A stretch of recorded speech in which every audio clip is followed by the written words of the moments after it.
Hello, everybody. Welcome to Cantina Social Hour. Happy Friday. Hope everybody is doing well out there. Sorry we're running a little bit late. I was running a little bit late, but what else is new? Glad that everybody that is joining with us is here with us tonight. Super stoked at all the names that I see coming up in the chat. And yeah, we're gonna have a good old time. It's Cantina Social Hour, my friends, and we're here to talk a little Ahsoka. We're here to talk a little bit about Hasbro Star Wars. We're going to look at the Ghost and see if my prediction from last week was correct. And we're going to talk about the latest in Hot Toys news. And to do that, I have a guest here this evening that's going to help me out. You know, I was just wondering, is it possible that the Dark Jedi himself, Aries Tarrington of Six Scale Cantina, is with us this evening?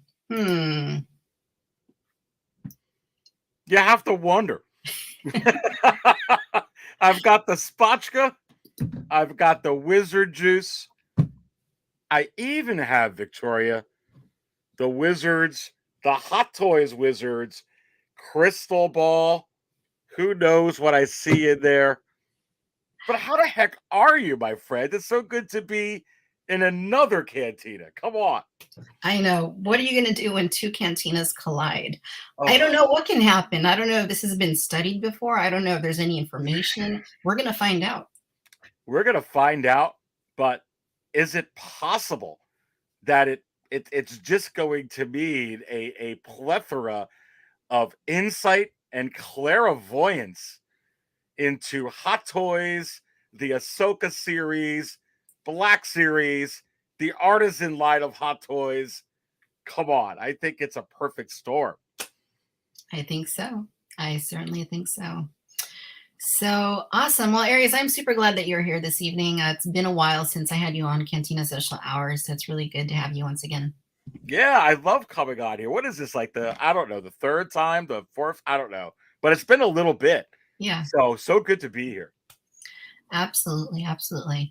All right, well, let's see who is before we get things started. See who's with us this fine evening, this fine Friday evening. Alex, how's it going? How you doing, Alex? Thank you for joining with us tonight. LBT Electric Dino, how are you doing? Good to see you. Mr. Mom Collectibles, how's it going? First time viewer, just subbed to the channel. Had to see this chat, the Dark Jedi himself. Awesome, great content. So they're here for Aries. Hopefully they'll be here for me too. Yes, come on. Come on. We got Paul in the house. Paul, how are you doing? Good to see you as always. Jacob, how's it going, Jacob? Thank you for joining us tonight. We got Lane Kramer. How's it going? Good to see you in here. We got Britt in the house. Britt, how are you doing? Good to have you with us tonight. Huh, who's this guy right here? Interesting. Is that never heard of him before. Lane. I don't know. I think Lane collects only artisans now and only rated hair figures. Just FYI. Okay, good to know. Good to know. Mary, how's it going, Mary? Always good to see you with us. Thank you for being here, Mary. Very cool, very cool. Alex says he's boiling his water. So this is a little thing going on in certain parts of San Diego where there is like a boil water thing in effect. So sorry about that, Alex, but I'm glad that you're taking care of yourself by doing things the right way. Eric, how's it going? Thank you for joining us tonight. We got single songwriter in the house. Thank you for joining. Good to see you here this evening. Very cool, very cool. I see some questions popping up. Alex asking, VC, did you receive your exclusive TVC Kenner Deco Paint Boba Fett? I did. I did receive that. I was going to show it, but I think I didn't bring it into this room. So we know what that looks like. We know what that looks like. Very cool. So it's really good to see everybody that is popping up with us this evening, this Friday evening. This is the last Cantina Social Hour of August. Hard to believe that this month just has another week left in it. Time's going by fast, and before you know it, it'll be September and October and November and December, and then it'll be a new year, 2024, and we have to do it all over again. Victoria, I cannot believe how fast the time is going. The fact that it's the end of August, it's like we're going to be on Labor Day weekend, and then we're going to be in the holiday season, and then it's going to be next year. I'm like, where did this year go? I'm just like, I'm literally, it feels like every year the time goes quicker and quicker, but good time to be collecting though, I think. Good time for Star Wars, I think it is. It is. It's a great time for Star Wars. It's a great time to be collecting, and there's just so much going on. It's not a good time to not have money though, right? It's not. This I tell you what, I was just I talk to my wife every week, and we go grocery shopping, and I'm sure that you're feeling it where you are too. Forget about the prices, the price of a gallon of gas, the price for spotchka, the price for milk and half and half. People that watch my channel know I always talk about, including, I know you know this, a dozen eggs. It's hard. So I'm being very creative this year, Victoria, on being able to spill all my coffee on collectibles. But I have to be very creative. I also have to be very selective because it's just the way it is right now. I know it's nuts. Everything is expensive, like everything, and the only thing not going up is our wages. So we got to target what I to know. It's buy. not going at the same a ratio, right? It's like all the stuff went up, eggs, and you got people that try to say the price of it. You're like all this stuff, and then our we go up a little bit. It's like it needs to kind of get even. I don't know. Yeah, it does. We'll see. We'll We'll see. see. Either way, target your money.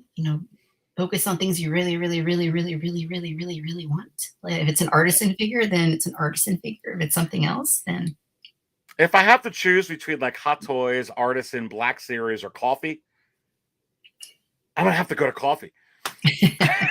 I mean, it's the simple things, right? It's the simple things. Goodness gracious! You know what though? We're all adjusting, and I think we're all still having just such a great time. And it's great to come together as a community and just as collectors in general. And how about that Ahsoka series right now too? Everything going on with Star Wars off the heels of all the announcements earlier this year. Um, yeah, it's exciting times. It totally is. There's just so much, good stuff. Like you said, great time to be a Star Wars fan. Great time to be collecting all of these lines that we like to collect and talk about and share in. So right on. Well, cool. So all right. I want to look at this HasLab. So Aries, are you aware of the HasLab the Ghost that Hasbro has put it out last month to begin that campaign, and it ends on September the 6th. I am aware of it. Now, as you know, I've gotten out of the Black Series. I've taken a break right now from that because I could only have so many irons in the fire. But I love the Black Series, and I love those figures. I have a lot of experience with those figures, but I am aware of that. And when did you say that? Actually, it's when's the cutoff? September the 6th, I believe. So tell me about your prediction because I don't know about your prediction yet. So I'm very curious to hear about this. Yeah, absolutely. So the HasLab the Ghost, this is something I like to look at every week because it's already going to happen, right? It got funded within It 3 days. got funded. Yep. What we're waiting on is the stretch goals. Between last stream and this stream, I predicted that the very first action figure that was going to come in this set as the first stretch goal, Ezra Bridger, was going to get funded or get unlocked, and he has been unlocked. He didn't unlock earlier this week, and I think I said the number was going to be, I think I had said like 11,000. To be honest, I don't remember the exact number I said. I have to go back and watch the stream. Well, it has 11,000 backers here. It does. Yeah. So he has been unlocked. So I think I was pretty close to my prediction. So this is awesome. Now, the next thing we need to do is we need to unlock Kanan Jarrus, and he unlocks at 14,000 backers. And then finally, we need to unlock Zeb, and Zeb unlocks at 17,000 backers. And, there's not a ton of time left. There's 11 days left in this campaign, I think. 12 days. So I wanted to ask you this. So what do you think about how for each one they're making the backers making higher requirements for the backers? I don't mind it, and I like it. I think it's a very smart move by Hasbro. But what is your feeling on that? Do you feel like they all should be like just one number? or is it like is this actually going here where uh, what do you think about that? Should they all have just been unlocked at one number? What is your feeling? Yeah, so it's tough. I mean, for every campaign that Hasbro has done for Star Wars or even their other lines, Marvel, Transform, all the other things they've done, G.I. Joe, there's always been stretch goals. And the idea is that, we need this amount to get back so that the campaigns fund successfully and that it gets made. But if we get these extra backers, then we'll have a reason to offer this stretch goal, then this stretch goal, then that stretch goal. So, I mean, I understand why they do it. I mean, the higher the threshold, the higher the amount of backers they get. Ultimately, that's a higher profit because as this is a HasLab, it's not really. HasLab is intended for dream projects. It's not intended for an action figure or something that is viable to release for retail purposes. HasLab is for a dream project. It's for really big things that would not work at retail. So there's not a huge profit margin on them. But by allowing people to more incentives to buy it by offering more and Mm-hmm. more tiers, then you get more purchase, and then that is what creates a little bit of a higher profit at the very end. Mm-hmm. So personally, I understand, as far as the business end goes, that's cool. That makes sense to me. As a collector, would I like just all of these being available in one go at the very beginning? Of course. But the cool thing is that through doing this, they get to see what fans will support and what they won't, and It's I putting think your we're doing well so far. yeah, putting your money where your mouth is. I love this mechanism that they utilize for this. And how many figures do they have so far? I see that they have Zeb. Um, what did they have before? Is this where does it? Okay, you got Hera. Yeah, so the set comes with Hera right Hera. out the Hmm. gate. So it's going to have Hera. She's going to come on a Vintage Collection Rebels card that is exclusive to this set. You won't be able to get this card in the main line. The figure, it sounds like they're making these versions of the characters exclusive to this set.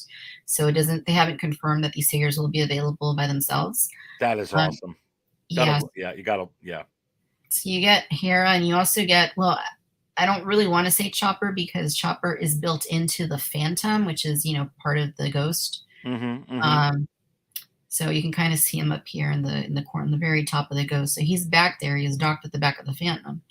But so that's what you're going to get right at the gate. We've gotten Ezra. He was unlocked this week. Hmm. And Ezra looks great. Of course, he's got all those accessories that we're really excited for. But we've never had Kanan in the Vintage Collection either. So I Hmm. know a lot of us want Kanan with the two heads. He's got his seeing head with the longer hair, and then he's got his That's beautiful. That one. They blinded by all are. the short hair. Yeah, and then Zeb, of course, looks I freaking love Zeb. awesome. Yeah.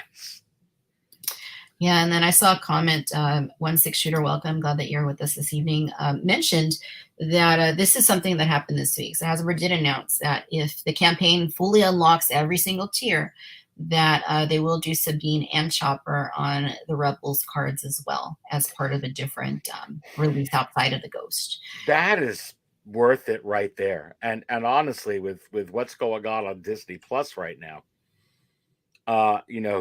this could be timed any better than what they're doing right now. So if you are a Star Wars fan, a Rebels fan, a vintage collection fan, just a Star Wars fan, very, very exciting. I love the vintage collection. It's what I feel Hasbro has does best in everything. I really do. I think that's their top tier line. They stopped 3 3/4.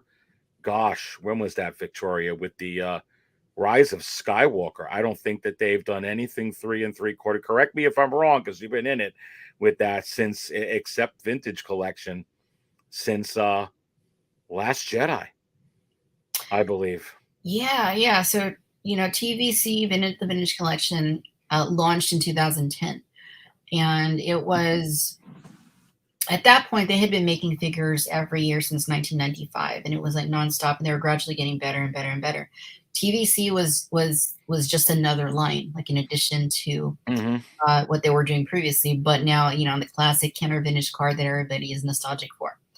Um, that ran until very early 2013. Then they put it on ice, and in lieu of that, they released the Black Series 6-inch and the Black Series 3 3/4 inch.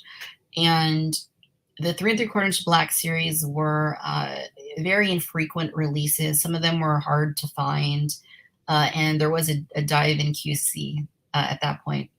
But at the same time, they I also Yep. made the 5 POA figures, which are just the ones that have, the moving head, the shoulders, and the legs, the old style kind. Hmm. And they focused on those pretty hardcore, and Black Series, while the vintage collection, the 3 3/4 scale, kind of got pushed off to the side. And then you fast forward to 2018, the vintage collection, right after, like you were saying, The Last Jedi, the vintage collection returned. And it's been going, stronger and stronger ever since. So yeah, I agree. It is their like flagship Star Wars line, I would say. It is uh, the quality that they're putting out there is top notch, and yeah, of course, prices have gone up with alongside that. But the things they're doing with a lot of this stuff, the last HasLab, the Razor Crest, one before that, the Sail Barge, like Hmm. these are centerpieces that are just freaking incredible to have. So amazing. Yeah. So amazing. What is in like Walmart or when you could pick these up? What is the vintage collection going for now retail? I think it ranges 14.99 to 16.99, just depending on where you pick it up. I think MSRP is 16.99 now, which is expensive. It is. I'm certainly buying less than I used to. But it's TVC. There's not many options to buy Listen, TVC outside. I remember when they were $1.09 at Toys R Us and Child's World. Wait, I mean, I'm talking about a carded Star Wars figure back in 1978.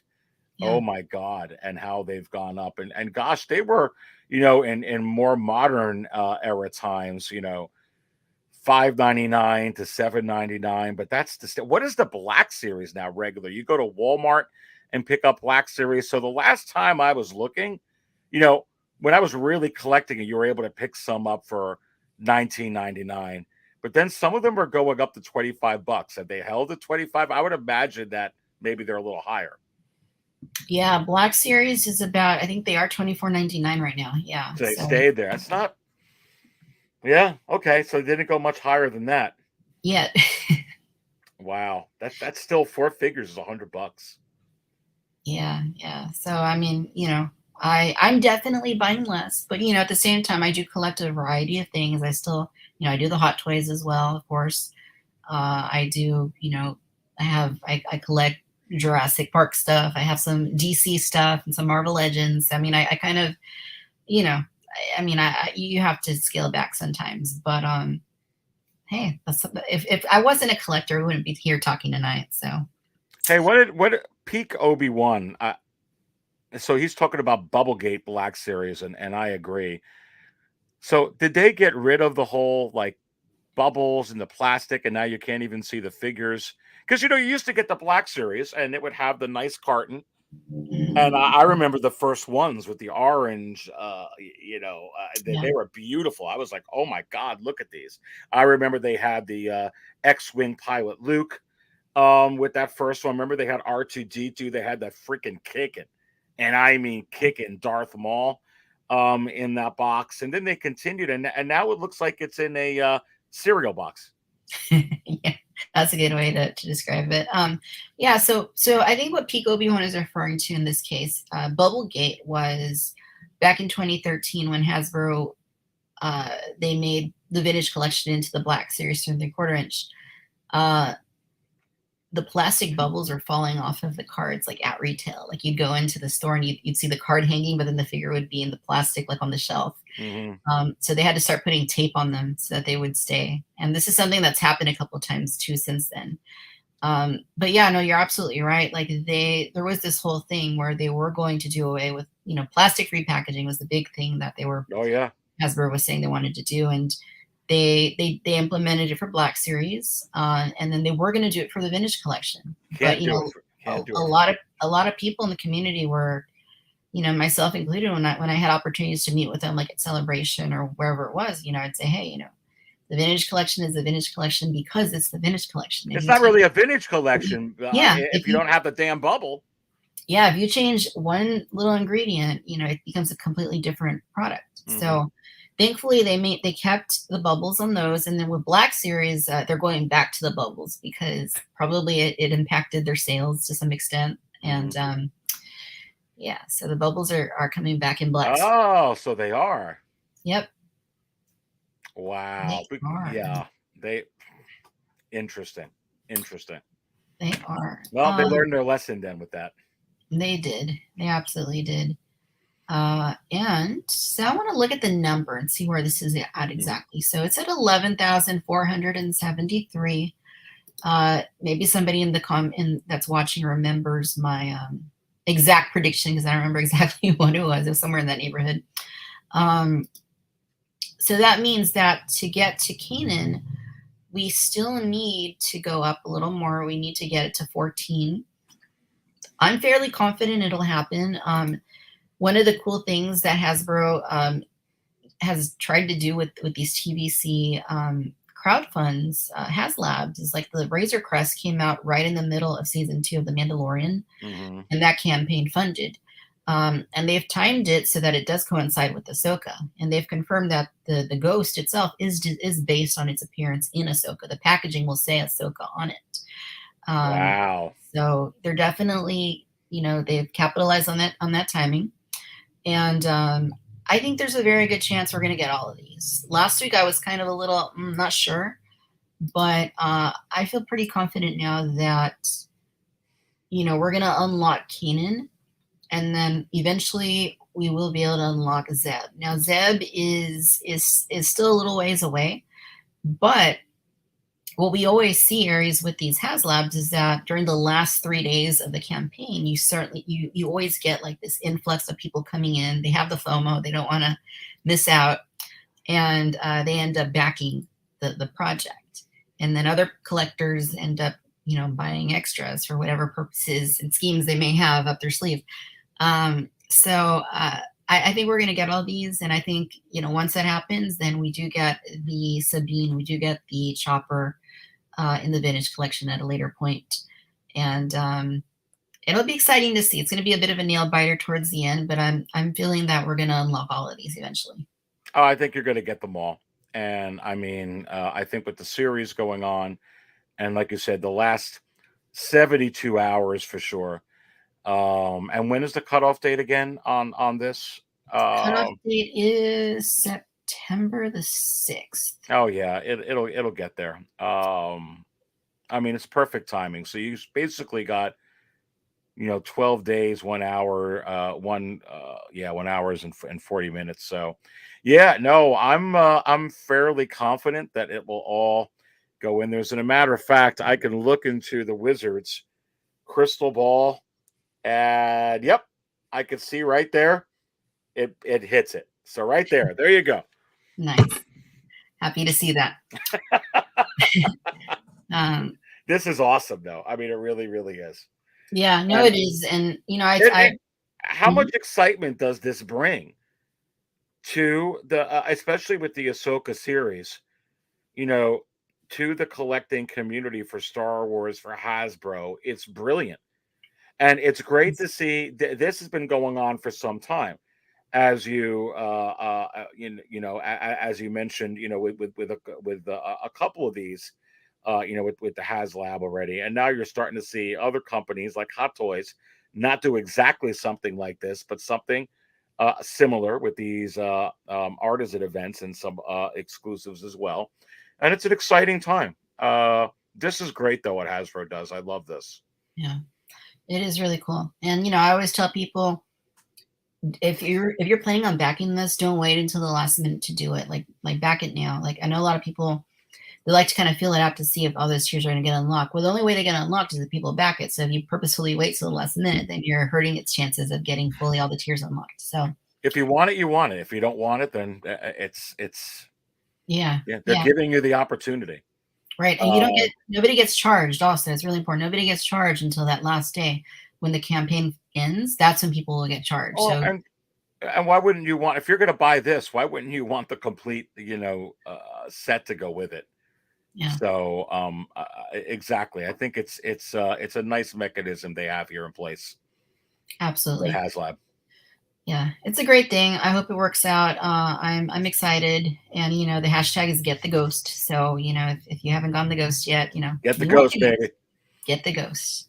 It's the only way it happens is if we get the ghost. All right, very cool, very cool. So I see For a lot sure. of it looks like some people in here are getting it and some are not. Jason says my biggest fear is that every HasLab starship's been done has exploded on screen. Please don't blow up the ghost, Filoni. Yeah, so I mean, the sailor barge did blow up, and the Razor Crest blew up in season 2 of Mando. So I mean, yeah, I don't know. I mean, maybe it will, maybe it won't. No, well, I mean, it's in the Rise of Skywalker, so I don't think it can. They can blow it up, can they? Well, yeah, no, I don't think that they. Well, no. I don't think it gets blown up.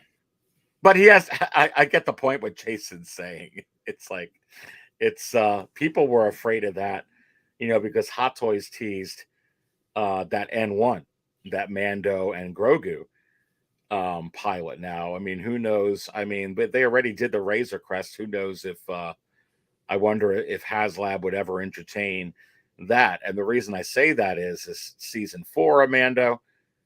They're going to be in the N1. The movie Filoni is putting out, the N1 hasn't blown out yet. So there's going to be a lot of interest, especially when that stuff, which I'll give you my thoughts later, when you talk about it, tie into the Ahsoka series for the big plan of Filoni, and all that. But yeah, that kind of does stink when you have the Razor Crest blow up. I kind of feel Jason's pain. But yeah, when Hot Toys teased the N1, everyone's like, "Oh, it's going to blow up in season 3," but it didn't blow up yet. No, not yet. And that is coming out in the Vintage Collection later this year.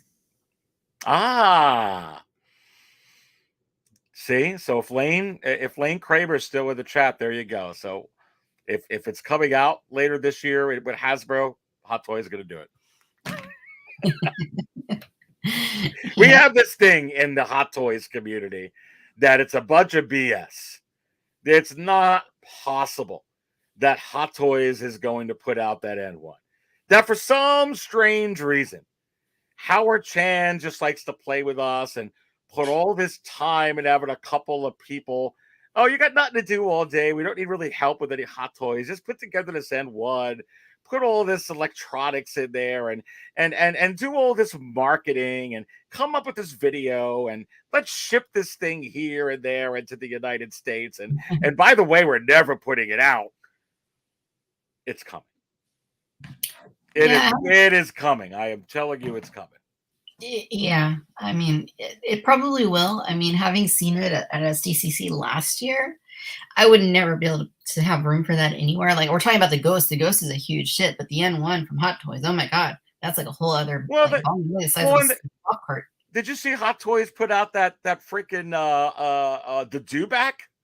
Yeah. That thing is 31 inches long, baby. It's like 2 blurgs. The N1 longest is not much longer than that. I got to look at the specs again. But is it 36? They're not going to put that out because of 5 inches, And then they're like, oh, but Ares, it has electronics. So does my old Hot Toys Vader. Who cares? It's not very hard to put electronics. That's like simple electronics. Hot Toys electronics are like, okay. Right. It's not like Thinkway or some of these better or Sphero. Now you're talking electronics. It's kind of baby electronics to me. That's great. So they're putting some electronics in there. But right. Oh gosh, and people don't realize this too when it comes to Hot Toys, unlike Hasbro, very, very young only in its beginning, its second decade of existence, and starting to get into the other, uh, uh, you know, uh, uh, things that they're going to put out and products that they're going to offer and lines and licenses that they're going to buy, Yeah. and that's another reason why I see it coming. I think they haven't done it before. It's because they haven't really been around that long, to be completely honest with you, especially at the level that they are right now. And I think that's why you haven't seen it. But True. time's ticking. They're getting bigger. Yeah, they are. They certainly are. Yeah, so before we switch gears on our topic of focus here, the ghost, just want to do a run here in the comments and see what else is going on. Milky Way Skywalker, how are you doing? Good to see you with us this evening. Love that name. That's awesome. Yeah. Great guy. I met him at was it Celebration last year? I met you, Milky Way Skywalker. I think that's where it was. I think that's where it was. Single songwriter, get the ghost. Indeed, get the ghost. If you haven't already and you want it, get the ghost. Okay, get the ghost. Yes, let's raise our spotchka to the ghost. Planet Mars, how's it going? Good to see you. All 4 tiers will be back. There's always a sure at the beginning and at the end. Well, I certainly hope so. I'm definitely planning on adding all of those figures to the ghost because, I mean, you got to have the whole crew. You really got to have the whole crew to have the ghost. Right on. Jacob says Toys R Us needs to come back. Yes, Toys R Us. That would be awesome. I don't think it will properly, but it needs to come back. Mm-hmm. I love Toys R Us. I know. I agree. I 100% agree, baby. Yep. July through November. Welcome. 3/4 inch by Hot Toys. Let's make it happen. You know, that would be interesting. You know, I'd love to make that happen. I feel like I'm right with July on this, but I get I get this feeling that Hasbro owns all the Star Wars toys licenses and allows, I don't know why. I feel like that they let Hot Toys do the 12-inch. And I think it's somehow through Sideshow. This is just my guess. I do. I feel like because they don't want to do it, they're like, yeah, you guys can buy it off us. I wonder if it's bought directly through Disney. I don't have any proof, and I'm just guessing. But just collecting for a long time like you, I don't know what your thoughts are. But I almost get this inclination that Kenner had the license, Hasbro got it, but Kenner had everything, and Hasbro bought all of that. And I don't think that Hasbro would have sold it off. I think that they allow some of these companies to do it, but it's just a theory. Yeah, no, I mean, you're not far off the mark. I think it was back in 2003. No, scratch that. It was like 2005, 2006. Hasbro sub-licensed the 1/6 scale out to Sideshow. And then a number of years later, Hot Toys is doing them. So I don't know if Hasbro still has that portion of the license. Do you think they would have sold it off, or they're still letting? See, I'm wondering if they still let Sideshow do it. You notice that Sideshow's not even really putting out that many Star Wars figures anymore, but they're doing a lot through Hot Toys. So you have to wonder, are they kind of is Hot Toys getting it off Sideshow, getting it off Hasbro, getting it off Disney? I wonder if it's all intertwined, is what I'm wondering. Here's another theory. Apple's going to buy Disney, Hasbro, and Hot Toys. There you go.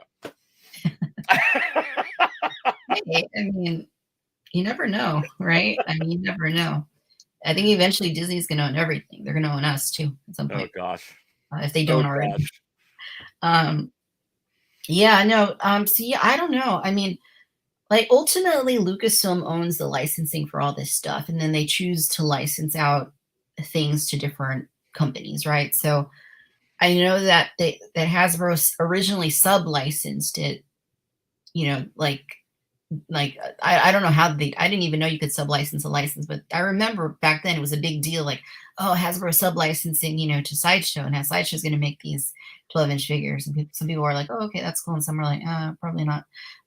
So I don't know if that's still the case, or if like the licensing reverted back to Lucasfilm, and now they're properly licensing out to Sideshow and Hot Toys. Like, I have no idea. No idea. That could be it too. I mean, depending on how long they own the license, maybe they would have first dibs to want to, buy that again. I mean, it costs money to buy the license and keep subcontracting it out, or however you want to word it. Or maybe they were like, hey, we're going to give that up. It's hard for me to believe that Hasbro would give that up though, if they didn't have to. Right. But interesting stuff. Yeah, I love these kind of conversations. But yes, I've often thought, Hot Toys makes quarter-inch scale Hot Toys. Can you even imagine what if July Thrunov and everyone in the chat, and you, Victoria, what if they were to make 6-inch or 8-inch figures? Since I don't think that they're doing the what they did a Bespin Luke and that Vader, that 8-inch one. Yeah. I bet you Hot Toys would do pretty good with that stuff. That'd be pretty amazing to see. Yeah, they would. I don't know that I'm really like rooting for another scale to start. You were talking about more money. Yeah. If Hot Toys did those, I may have to buy them. Just being honest, I almost don't want them to. Right. Because if they look like Hot Toys quality, I'm going to lose my mind. I'm going to spill too much coffee. Yeah. It'd be a little much. I hope that doesn't happen. As cool as it would be, I hope that ultimately that doesn't happen. Yeah. All right. Well, it's interesting to think about, though. It really, really is. For sure. All right. So we are going to switch gears here. There was a little show that started this week. Aries, you may have seen it. It's called Ahsoka. Never heard of it.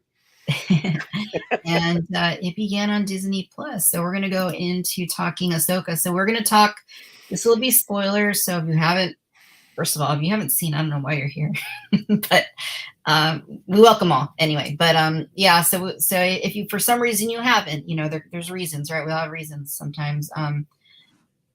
Probably come back and watch this later because you don't want to get spoiled with anything. But yeah, so we got 2 episodes of Ahsoka this week, and yeah, I guess I'd kind of like to touch on Aries, just kind of our overall thoughts on the show, starting with episode 1, then we'll talk episode 2, but also what we thought about certain characters that we have been introduced and reacquainted with since we last saw them in Star Wars Rebels. So just generally speaking, having seen the first episode, what were your feelings like once the credits rolled at the very end of episode 1 of Ahsoka? I'm probably going to take a different spin than a lot of other people are going to be than what I've heard, so far, and what I've been hearing.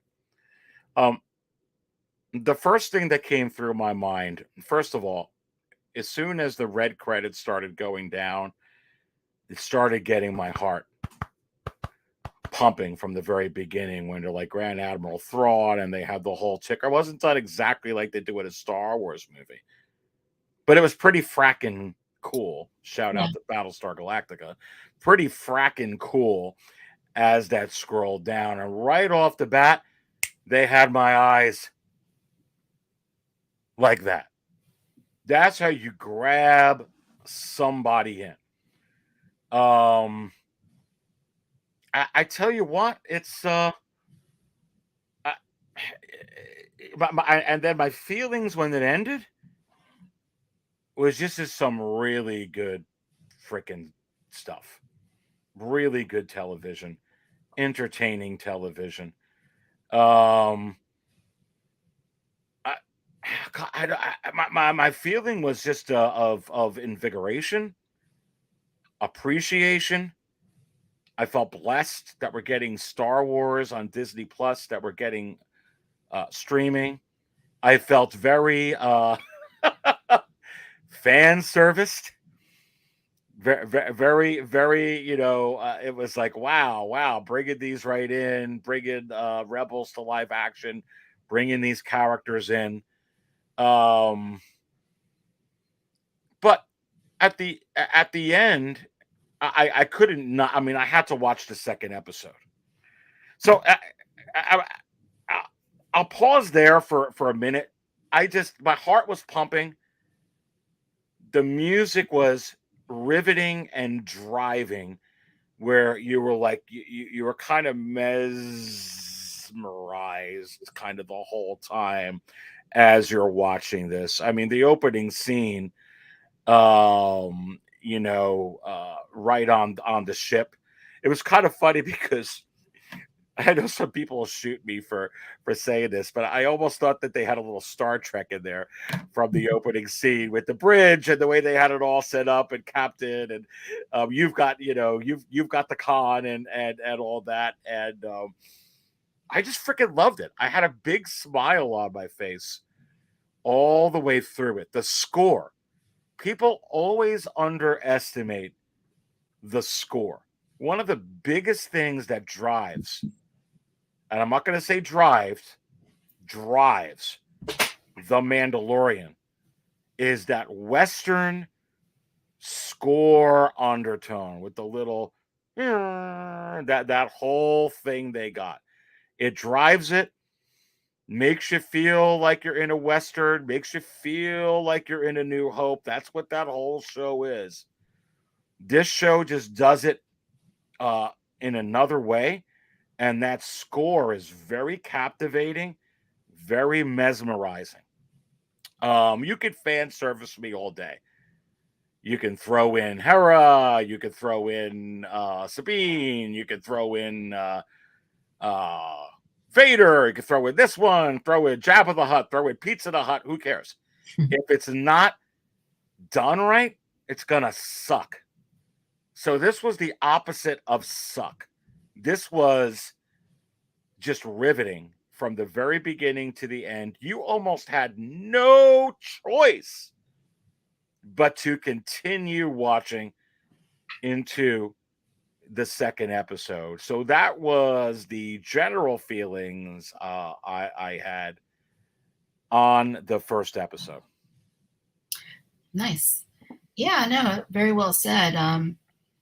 I honestly, from having seen the trailers, I was so excited for the show, but having seen the trailers, I wasn't 100% sold on some of the characters. And I think, which speaks to, you need to watch something like to really understand what it's about. But I think having that opening crawl, that version of an opening crawl, there really was helpful, because I mean, I know what's going on, what's going on, but there's a lot of people watching this that are just, they're low key Star Wars fans, or they're just casual audience goers that want to watch something with their family or whatever. And sometimes when you watch these things, like, I had a number of people like that I know that aren't big Star Wars fans, that watched The Mandalorian season 3. And they say, how did Grogu get back to The Mandalorian? And it's like, okay, well, you had to watch the Book of Boba Fett to see how that happened. So I think, something as simple as an opening crawl can set up a little bit of background and kind of key the viewer into what's happening at this point. So I think having that was wise, and I really enjoyed that. I also would say that, like, the mix of genres like this first episode seemed to have was to its benefit. I really appreciated, like, the beginning, Ahsoka's going through the temple, I got those Indiana Jones vibes, like seeing her going in there and looking for the map and having to realign the Riveting. Yeah, it was great. Yeah, like even rewatching it, like I pick up on certain things that I hadn't seen before, like the echoes when she's listening to like those echoes in the force, like she does that in that temple, and I hadn't noticed that the first time. But yeah, I was really pleased with it, honestly. Like, I've had mixed feelings about like Mandalorian season 3 and the Book of Boba Fett, and and that's okay. Not everything has to be perfect, but when I watched these 2 episodes back to back, I just like felt it just felt right. Like everything felt like it was as it couldn't have been better than I would have imagined. Like it was just, I tried to keep my expectations low for this kind of thing. But I was very pleased with both episodes. And this first episode I thought was just really well done. And there was some exposition, on the characters, kind of getting people up to speed on, who's who. And I think they handled it really well. I think every character got their opportunity to be seen, to be heard, to be for the audience to spend some time with them. And I think that that really paid off, for what happens at the very end of the episode with Sabine. But like even the villains were really well handled, um, and we may not know a lot about them, but I think just by hearing their dialogue, like with each other, and hearing what they're after, bringing back Thrawn, like I think you get enough information about them, and just the way that like the acting was handled, I felt like gave you like a reason to be invested in the characters. Like just with the little bit that we got, like they went a long way. So I think that huge props. Anytime they can do that, like huge props to the people in charge that Mhm. put these episodes together for being able to capture that. Yeah, no, I agree. And when I watch a show like this, I don't want to see anything like Andor. I don't want to see anything like that's going to be really really deep. I want to just be able to sit back and watch something simple, something like Battlestar Galactica, Buck Rogers, Space 1999, something a little bit more, or I could sit back. I've already been thinking all day. I've been reading. I've been, doing business all day. I don't want to do any more book work. I want to sit back, have a cup of coffee, spill some coffee, watch something that's cool. I'm not interested in, watching something as deep as, the Shawshank Redemption or watching a true story, that type of thing. I want to lose myself in some, very good, shout out to Alec Baldwin BS. So that's what I want to do with this. And to be quite honest with you, here's my different take. The first two episodes, for me, was not much of a difference than the first two episodes of The Mandalorian season three. Mandalorian season one with that beach monster and the pirates and bringing IG 11 to IG 12 was absolutely unbelievable. Going to Mandalore after that and all the rescue stuff. I think the difference here is you got a lot of fan service right off the bat. And it was very good fan service. Mandalorian season 2 did a great job bringing Ahsoka Tano in. Did a great job. Then did a great job bringing Boba Fett in the way that they did in episode 6. Then did a pretty amazing job bringing R2D2 and a very well-known Jedi named Luke Skywalker in the final episode. You didn't get a whole lot of that with the Mandalorian season 3. You got a lot of very much like the Mandalorian season 1. Honestly, kind of the same type of thing. So to me, and honestly, when I look at the writing for this compared to the writing with the Mandalorian, compared to the writing of the book of Boba Fett, the last 3 episodes, not the first half of that. It's a different story with the Tusken Raiders. It's the same MO in my opinion. When I take myself outside the glass, take the fanboy out of me, get all that stuff out. I'm just going to be really honest with you. Andor's a different type of writing. I'm going to be honest with you that way.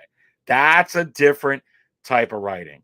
But this Ahsoka series and the last 3 episodes of the Book of Boba Fett and Mando season 3 and Mando season 1 and season 2, hate to say it, it's kind of the same crap, which is very good crap that I love.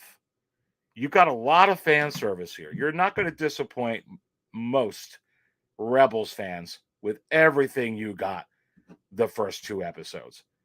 Let's be honest. Um, but I think there's a greater thing going on here, and people think this is just like Favreau's not involved, which is complete falsehood, and I think you know that. Favreau is so deeply involved overseeing this. Filoni and Favreau consulted on this series the whole darn time. They're building Star Wars together. Favreau's in the seat with him. They're all in the seat. But they're building towards a greater story. Look, this unfolded in the CW. This unfolded with Arrow. This unfolded with the Flash. This unfolded with the with the Legends of Tomorrow, and with Supergirl. They are collaborating. This isn't going to be just a Rebels event. There's going to be no Mando involved. There's going to be no Boba Fett involved. You got Book of Boba Fett, and the reason Mando was in there is they're building towards an eventual event. You got Ahsoka here. This ain't going to be a Rebels only story. They're going to build towards a central event. Thrawn with Gideon and Snoke clones and everything going on eventually to the First Order. It's all going to tie together. I'm going to be very interested to see opinions when they do tie this all together. Make no mistake about it. They're gearing towards a big Mandoverse movie. And your biggest star in there, Victoria, I'm telling you right now, is Grogu. And they're going to tie all this in together. That is their cash cow. That is their Mickey Mouse. And that movie is probably the single most important thing for Star Wars. They can't mess it up. They can't. Yeah, no, definitely.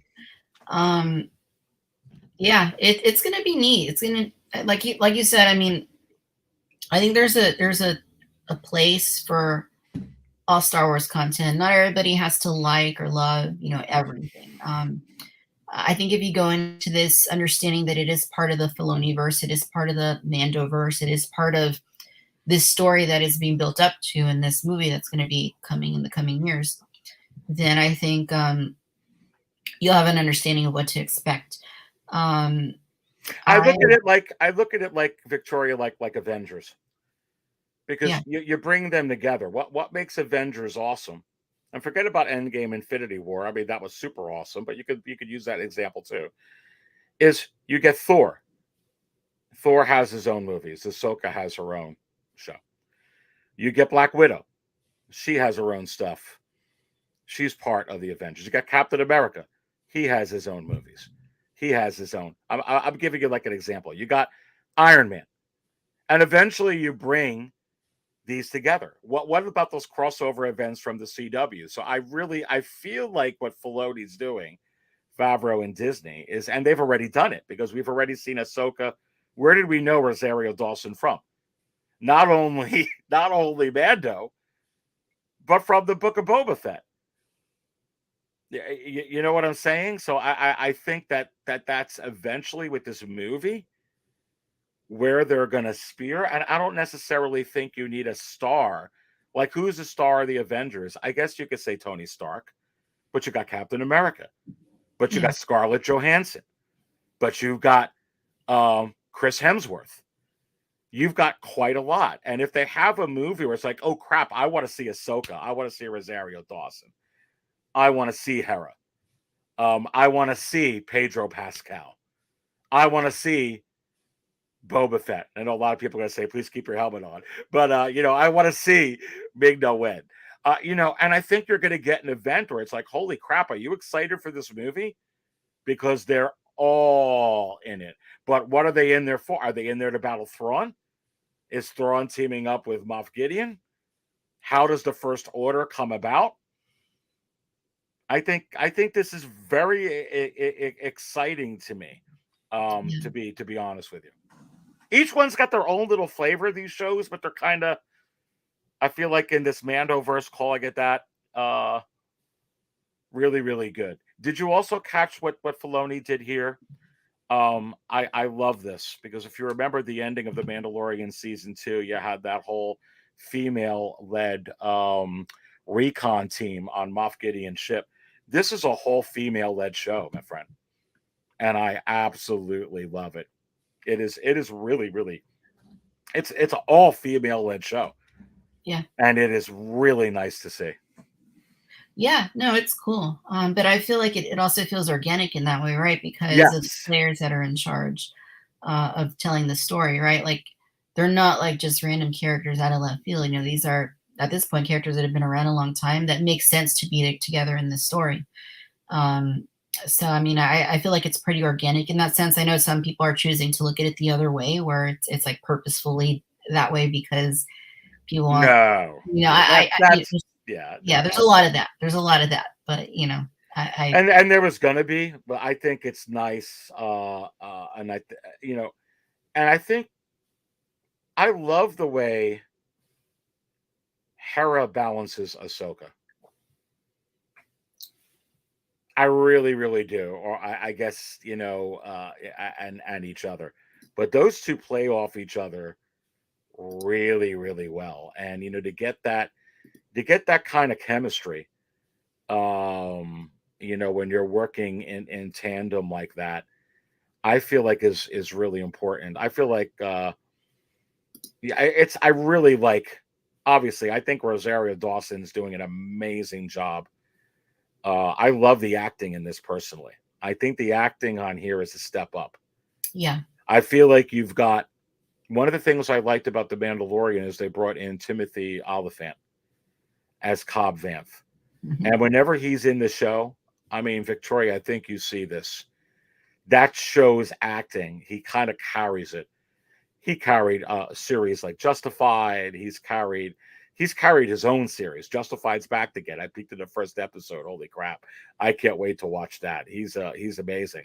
Um, but now you got that with Rosario Dawson, and and I'm sorry, her name is escaping me right now, the actress's name, but she's doing, in my opinion, a phenomenal job. Supporting Rosario Dawson and Ahsoka in here, and of course Sabine Wren as well, which I loved. She kind of reminded me of a rebel a little bit. If you watched J.J. Abrams's first reiteration of Star Trek, the one right before Into Darkness, the first one with Chris Pine, Zachary Quino, and all of them. And remember, he was stole his dad's Corvette, and they were playing the Beastie Boys, and then he was gonna like drive it off the cliff, and then when I saw her on her speeder, it gave me the same type of rebel vibe that Kirk had. To me, they had a couple of Star Uh-huh. Trek references in here. At least that's how I took it. And I absolutely loved what Filoni did here. But yeah, these I love Hera. She is, in my opinion, awesome in this. Awesome. Yeah, yeah, no, for sure. Like I was saying, like going off of the trailers, like we only got little like tiny bits of like to see of these characters, but like actually getting to spend, two full episodes with them, like I feel like they really I feel like they just felt right. And yeah, and it's you think about it, it's like Ahsoka's not a human, Hera's not a human, but they're like kind of like two of the main characters in this show. And to pull that off isn't easy, like you think about it, you can do that in animation, sure, but to do it in a live action show where you have, you know, a lot of adults watching, many who are Star Wars fans, many who are not, like that's not an easy feat. And I think they did a pretty good job, like making them believable and making them feel like, just like parts of Star Wars that made sense. So I think they did a really good job in that respect. But yeah, I agree with you. The characters were really well handled. I loved seeing these Rebels characters in live action and getting to see them interact. Very much felt like a continuation of that story. But obviously, there's been a gap in time where now we're getting to pick up several years later and seeing what those relationships look like. But yeah, just seeing each of these in live action was cool, and then seeing those villains interact with them and everybody else interact with them, and yeah, I was really happy. I thought it was really well handled, both of these episodes, and I think the story is going somewhere intriguing that feels, it feels Star Wars, but it also feels like there's some freshness to it that I think was really, really sorely needed. Yeah, no, I agree, and I actually think it was some fan service that was sorely needed. And what I mean by that, Victoria, I think, and honestly, I looked at the ratings for Mando season 3, and I think that It did very, very well, and in my view, it's your strongest Star Wars show. But I think for diehard fans, um, I feel like where they failed is you can't give the kind of fan service you did in season two and have nothing in the next season. I mean, it was a letdown. It was a letdown in that regard, and then you start this off, and you're basically getting Rebels in live action. Yeah. It is completely. So I hear what you're saying, fresh, but I feel like it's a high level of fan service, but not thrown in there like you said, not just tossed in. Here you go. It's bringing the Rebels characters and what Filoni created with Star Wars there into the life of Star Wars in live action, Yeah. into the life of Star Wars for an upcoming movie and for the whole story in general to fit in. And I think it's a beautiful thing. And I feel like for me, that's what's refreshing because I feel like Filoni's been doing this all along. And I felt bad for Favreau and Filoni with the Mando season three with some of the stuff because I think I know what they were trying to do, not do too much and try and reel it back in and just keep things going. But this is a very I'm going to use this temperamental and vicious fan base Star Wars. It just you remember what happened with the Phantom Menace, and you remember what happened with the Last Jedi. I do. It happened before, it happened again, and I'm praying to God it doesn't happen again. But Yeah. I feel what's happening here. What the beautiful thing is you're getting Boba Fett, you're getting Mm. Luke, you're getting Ahsoka, you're getting Rebels characters, you're going to get Clone Wars characters, you're you're getting they're starting to bring these characters to life for another cinematic event. And what happens when you do that, when you start delivering that fan service, in my view, people embrace. Oh, you're going to give me Ahsoka? You're going to give me these rebels? I'll be interested in your new characters. That's what happened with the Mando. Oh, you're going to give me Boba Fett. You're going to give me this. You're going to give me that. I'm interested in Quill. Yeah. I'm interested in Grief Karga. I'm interested in Cara Dune or whatever the character is because you're giving me fan service. You're giving me what I want. Where like in the sequels, and not to get into that, it was a little bit all more one sided, and they were forcing all this newness, and it was kind of like, hey, what the heck are you doing? And what did you Right. do to the Last Jedi? And what did you do to Luke? And not to get into all of that. So I feel like it's a beautiful thing. I think it's going to take time. I think that these Disney Plus shows are a mechanism for Disney and Lucasfilm and these writers like Favreau and Filoni to reestablish Star Wars, to put it in the right place in the fandom and the right place in the public eyes. And I just want to caution people that they're not going to be perfect. Not every show on NBC and CBS and Fox and of old is going to be a slam dunk 21 seasons like ER or the greatest show on earth. Some of them are going to fail. Some shows are not going to be good. Some seasons are going to suck to some people, just like in any of our other, our beloved shows in the past, Smallville, any of these. You can't be perfect all the time. And I feel like for me, and I'm a diehard fan, I feel like we expect too much or we put too much pressure on these guys. You better bring me an out of body experience like The Empire Strikes Back. It better be better than Irvin Kershner every time, or I'm walking away from Star Wars. I'm never buying a Black Series or Hot Toys figures again. I am outraged. This stinks. That stinks. Take a chill pill, please. It's TV.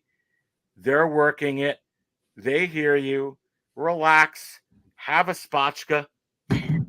Have some coffee. and enjoy it. And that's what I hope happens here.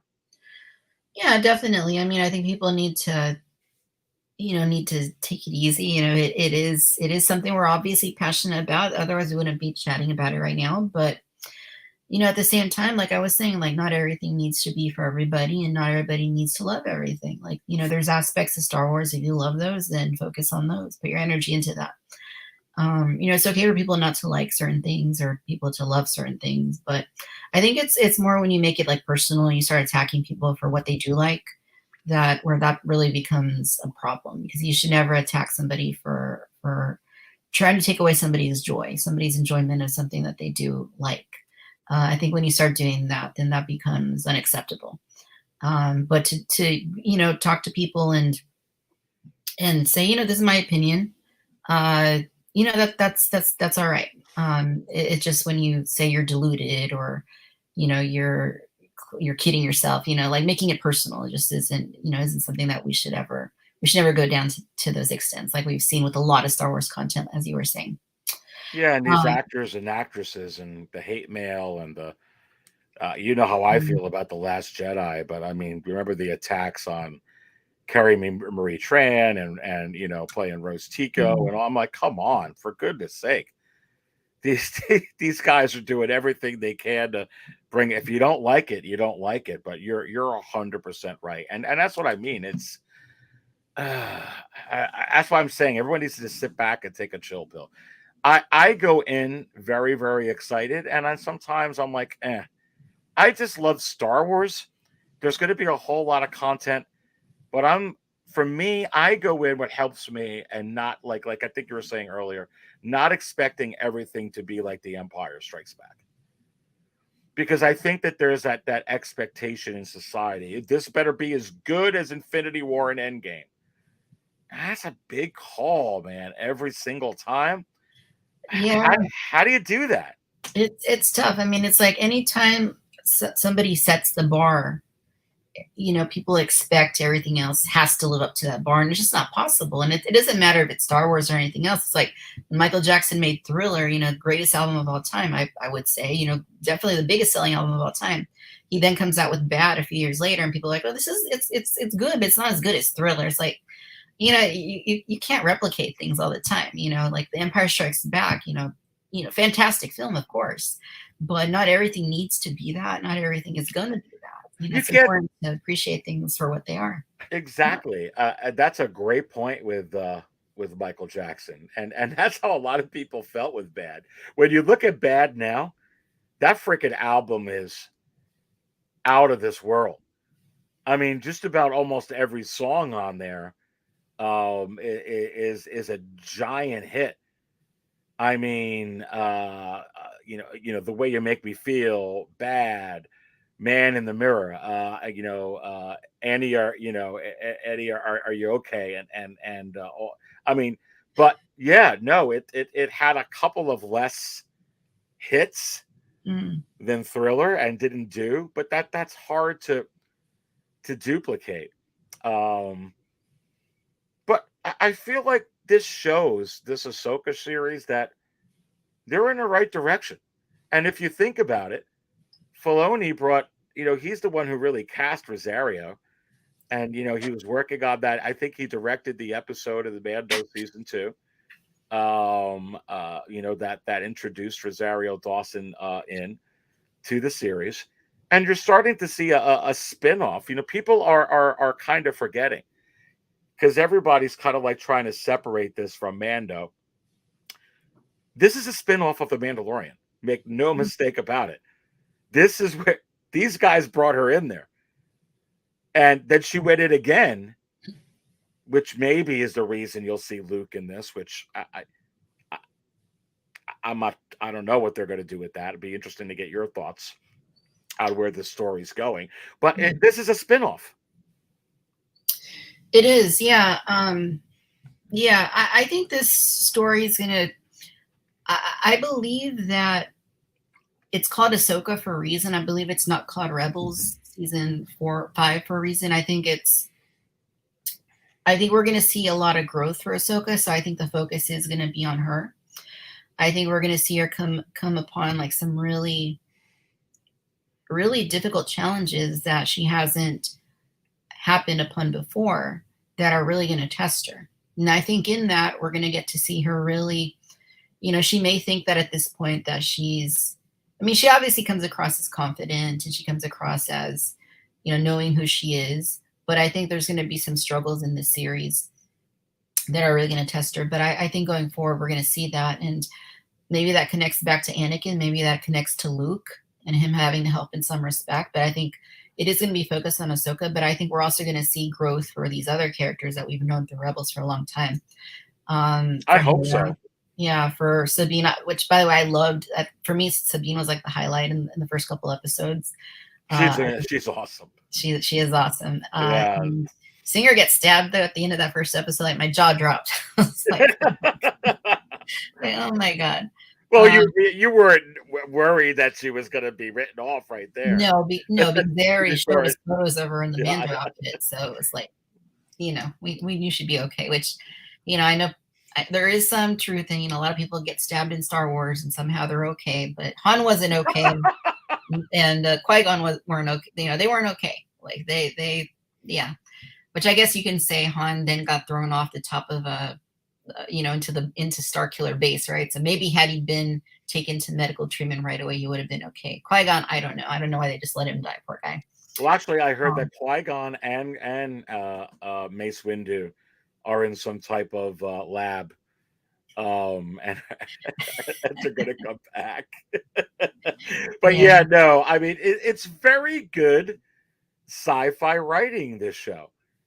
Just the way that they developed Sabine from beginning of episode 1 to episode 2, all the way to there, and already, I mean, how long was the episode? 50-something minutes, and you felt the connection and the tension between Ahsoka and Sabine, and they got you right into.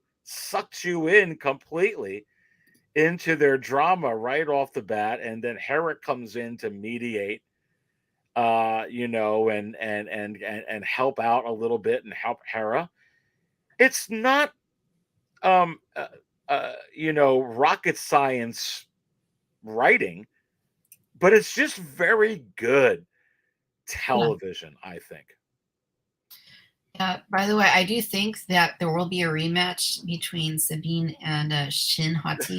You think so? I like her, man. I think so. I love both of them. Ooh. And think back to Rebels, Sabine isn't force sensitive in the way that like Ahsoka is, but Ezra did train her, or Kanan trained her, especially like how to make up for that by using her Mando skills, like using her her jetpack, by using her various Mandalorian trinkets to make up for that, and also use the lightsaber. So I think we're going to see a more epic rematch with her and Shin Hati, and we're going to maybe see a different outcome, possibly. You know what's going to happen here, right? I'm keeping you. Darth Maul.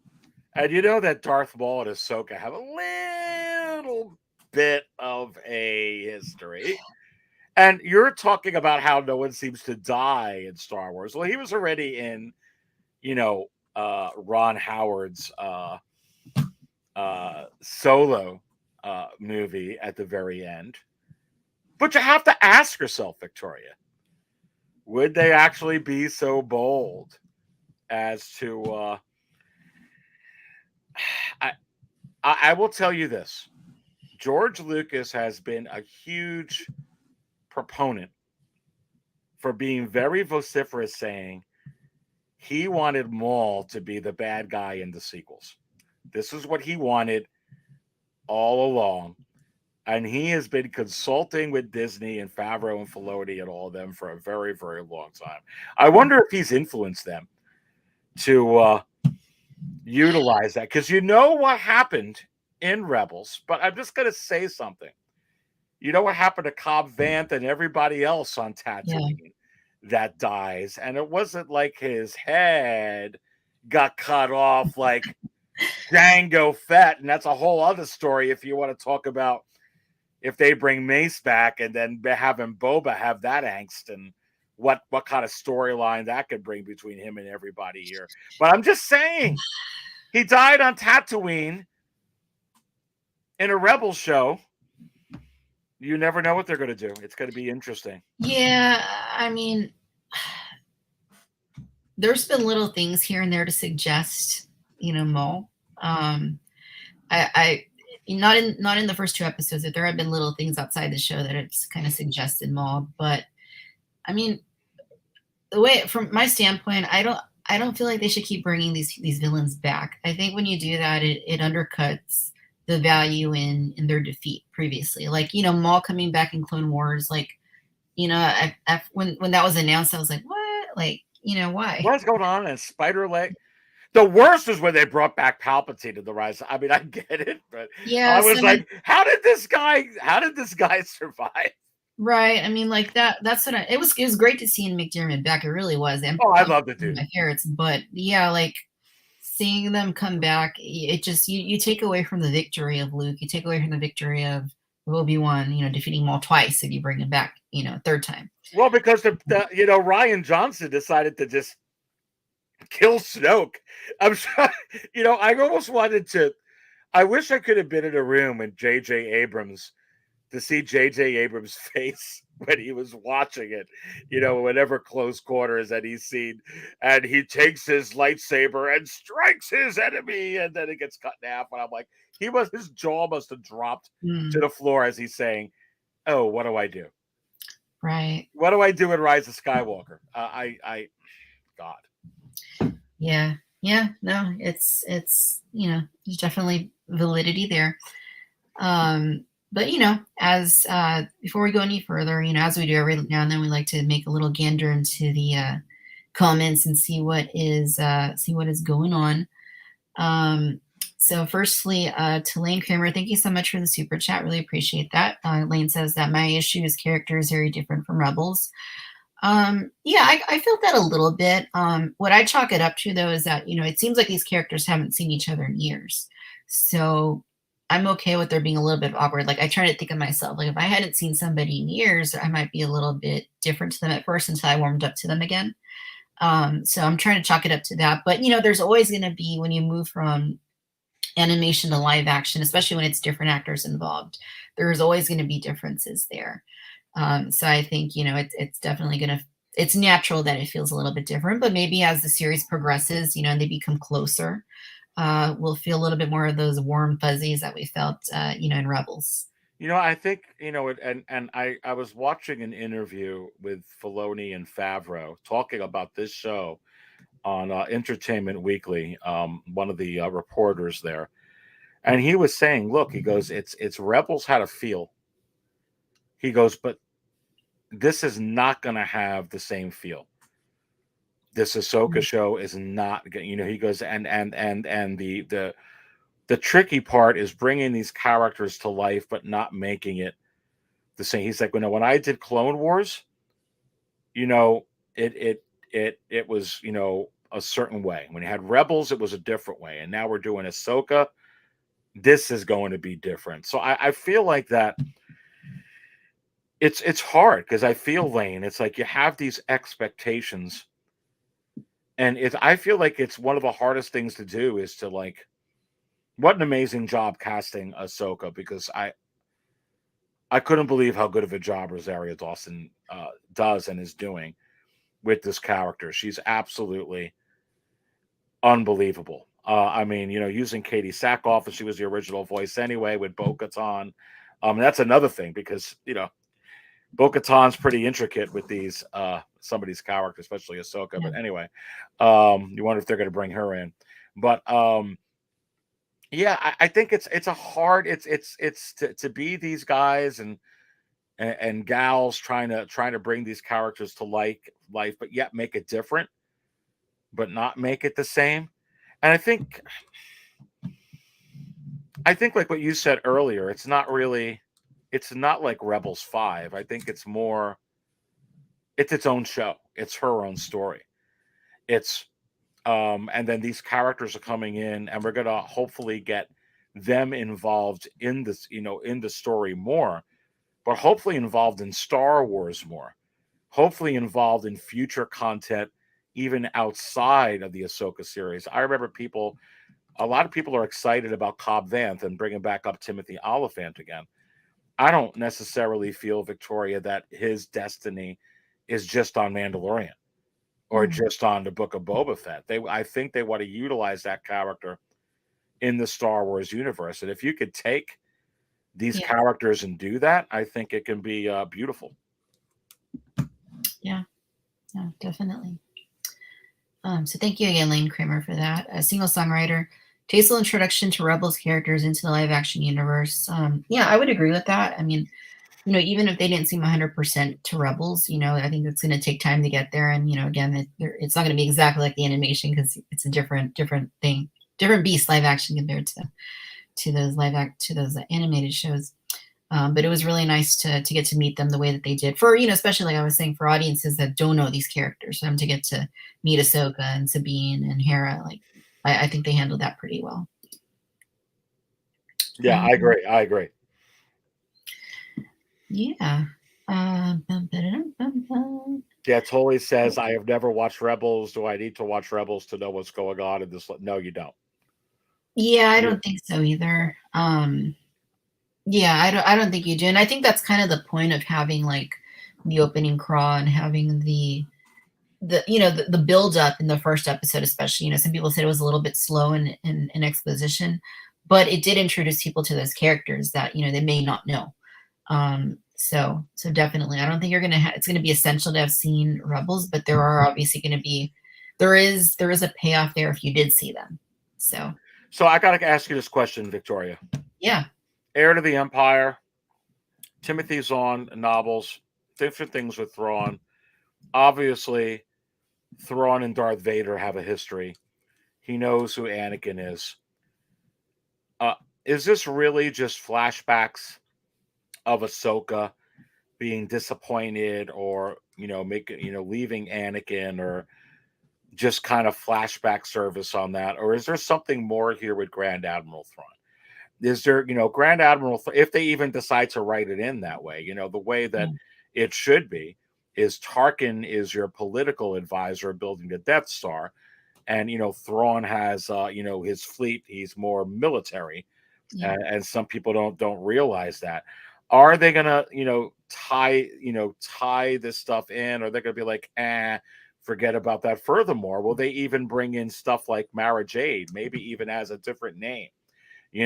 Because something does happen with Luke, and I don't really feel, and a lot of people and critics have suggested this, is the Mandalorian even the series where you're going to find out what happened with Luke, with the Jedi Temple, or leading up to that? Is it they showed a little bit about the Jedi Temple in the Book of Boba Fett? You have to wonder if they're going to show a little bit about this in the Ahsoka series, or they're just going to whip it all into the movie. Here you go, one movie, 2 hours, it's all in. I feel like that there may be a slow build with some of this stuff. I feel like Grand Admiral Thrawn, what I'm trying to say when it comes to Darth Vader, I'd be very interested when it comes to Mara Jade, when it comes to, and even if they don't give these characters the same names, I'm going to be very interested to see how they do this. Mhm. And I think we may get blown away with how cool Thrawn is and exactly how intricately involved he is with the resurgence of the Empire. Yeah, for sure. Um, yeah, I believe that when Thrawn comes into the picture, it's going to be a game changer for the galaxy. I think when you think back to Mandalorian's, season 3, you see the Republic already kind of, they have this whole protocol, right, for kind of like reverse brainwashing like the Imperials into making them good citizens. And we see some of what's going on in the Outer Rim, with Moff Gideon, and there's some rebels investigating it, but people aren't really necessarily believing it's a big deal. Back on Coruscant, I think when Thrawn comes into the picture, it is going to be a big deal, and I think that you're going to have basically, like, we've been talking about the Avengers, like throwing that in every now and then. It's going to be like that. We're going to have Ahsoka. We're going to have, the Rebels crew. We're going to have Mando. We're going to have Fennec Shan. We're going to have Boba Fett. We're going to have Timothy Oliphant. Like, they're all going to be coming together, and they're all going to be fighting against Thrawn and his forces in this movie. I think that's what that movie is going to be. So I think it's going to be a major deal. And I think as far as like Anakin and Vader go, I think we will see some flashbacks later in the series. And I know we all want that. I know we all want to see Clone Wars flashbacks and Ahsoka, training with Anakin. And I know I'd love that. That'd be amazing. So I think we'll get that. And I think when she has to really confront these great dangers that are coming in, that it's going to be something that the stake of the galaxy, really, that kind of a thing. And I think it's gonna be exciting. I'm really excited to see what they're building towards over the course of this series. Could it be? So I think what you're saying is Thrawn may be the new Thanos, maybe like Thanos for what's going on here, Mm-hmm. which would tell me that I understand about how he was taken away and he's in another universe to trying to get him back. Maybe he's not so out of touch with what's going on in the current galaxy as people think. Maybe he has more intel and more information than people think. And it's going to be real interesting to see exactly where Ezra is with all of this right now as well. And when you talk about Maul, because they have hinted to it, and put aside, I actually agree with you. You can't keep bringing back these characters, but wouldn't that be interesting if Thrawn had a Maul by his side or something like that, and then all of a sudden Ahsoka has a double freaking whammy? I mean, that would be really good television, to be honest with you, because I don't think that Thrawn. I feel like Thrawn has some type of baddie, whether it's a clone or something outside of the Dathomir Witch and outside of, the guys that you're seeing there right now. I feel like that he's got a right hand. Mm-hmm. You know what I'm saying? Woman It would make sense. or man? It would make sense. Maybe it's Barriss. We don't know still what happened with her. Barriss sure could. It could be Barriss. I mean, it could be Maul, I guess. I definitely think there will be a greater threat alongside Thrawn. He's definitely going to have, his people with him, that, his loyal soldiers. Maybe it's Admiral Ozzel. Who knows? We don't know. I mean, everybody dies, but they come back, I guess. It could be anybody. We don't know. All we can do is speculate. But yeah, I think you're right. I think there is going to be another threat that we're unaware of yet. I'm just so excited for this because I feel like that they are building it up. So, what movies are like going to be coming? Is the Filoni? They have the Filoni movie, the Ray movie, the episode 10, whatever the heck it is, and then they've got the the Knights of the Old Republic movie, right? Which one's coming out next year? Is next year? Is there a movie next year? I know this Filoni movie is coming, but I don't know exactly when it's coming. And I don't know if the writer's strike impacts it at all, but I thought there was one. Yeah. I would think so. Yeah, I don't know what other movies are in development, because I know they announce movies every now and then they cancel them. So I don't know right now, like what the schedule looks like. I feel like I've heard so many things that then I kind of lost track. Lane says they're all years away from, but Lane, I may be dead. I need a Star Wars movie now, Lane. You're like years away from coming. I need one now, baby. No, I don't want them to rush it. Right. I want them to develop these. I've been, Don't you want these shows to? Yeah. We saw what happens with the sequel trilogy when they rush things. So don't rush it. Take your time. Yeah, exactly. I think these shows are setting up not only for the Filoni movie, but for the Ray movie, because I think a lot's going to happen, as you could tell, Victoria. And I love your opinion on this. A lot's going to happen to explain the sequels or explain some retcon with the sequels at the same time with these shows on Disney Plus. Don't you agree? Yeah, yeah, definitely. I mean, this is a big timeline they have to play with. The end of Return of the Jedi all the way to The Force Awakens. That's a good, 30 years. That's a lot of time. And with Ahsoka, I think we're barely 5 years after Return of the Jedi. So what happens in those other 25 years? There's a big area to play in. There's a lot of storytelling that can be told to flesh out that series of the First Order, to flesh out the story of the Resistance, and the rise um, of Snoke and all that stuff that should have been explained in the sequels that wasn't. I think there will be opportunity here to tell all that, and I'll be excited to see how that pans out. It'll be interesting if nothing else. I do want to thank Lane Kramer once again. It's another super chat here saying that Ezra did not think of Sabine as a sister. He did mention this in this episode of the first episode of Ahsoka, and that is true. If you think back to Rebels, he actually had a crush on Sabine, and he was interested in her at first. Obviously, the dynamics of the relationship changed over the course of Rebels, but yes, that is true. At a certain point, he did see her in a different way. Yeah, no, absolutely. This series is awesome. It really, really is. And with the writer's strike, what comes? I guess what I'm kind of like surprised because we got the Mando season 4. I haven't heard anything about the Lando series when that's going to come. I didn't hear anything about Book of Boba Fett except hearing that Boba Fett is coming back. Where is he coming back in? Is it the Book of Boba Fett 2? Is it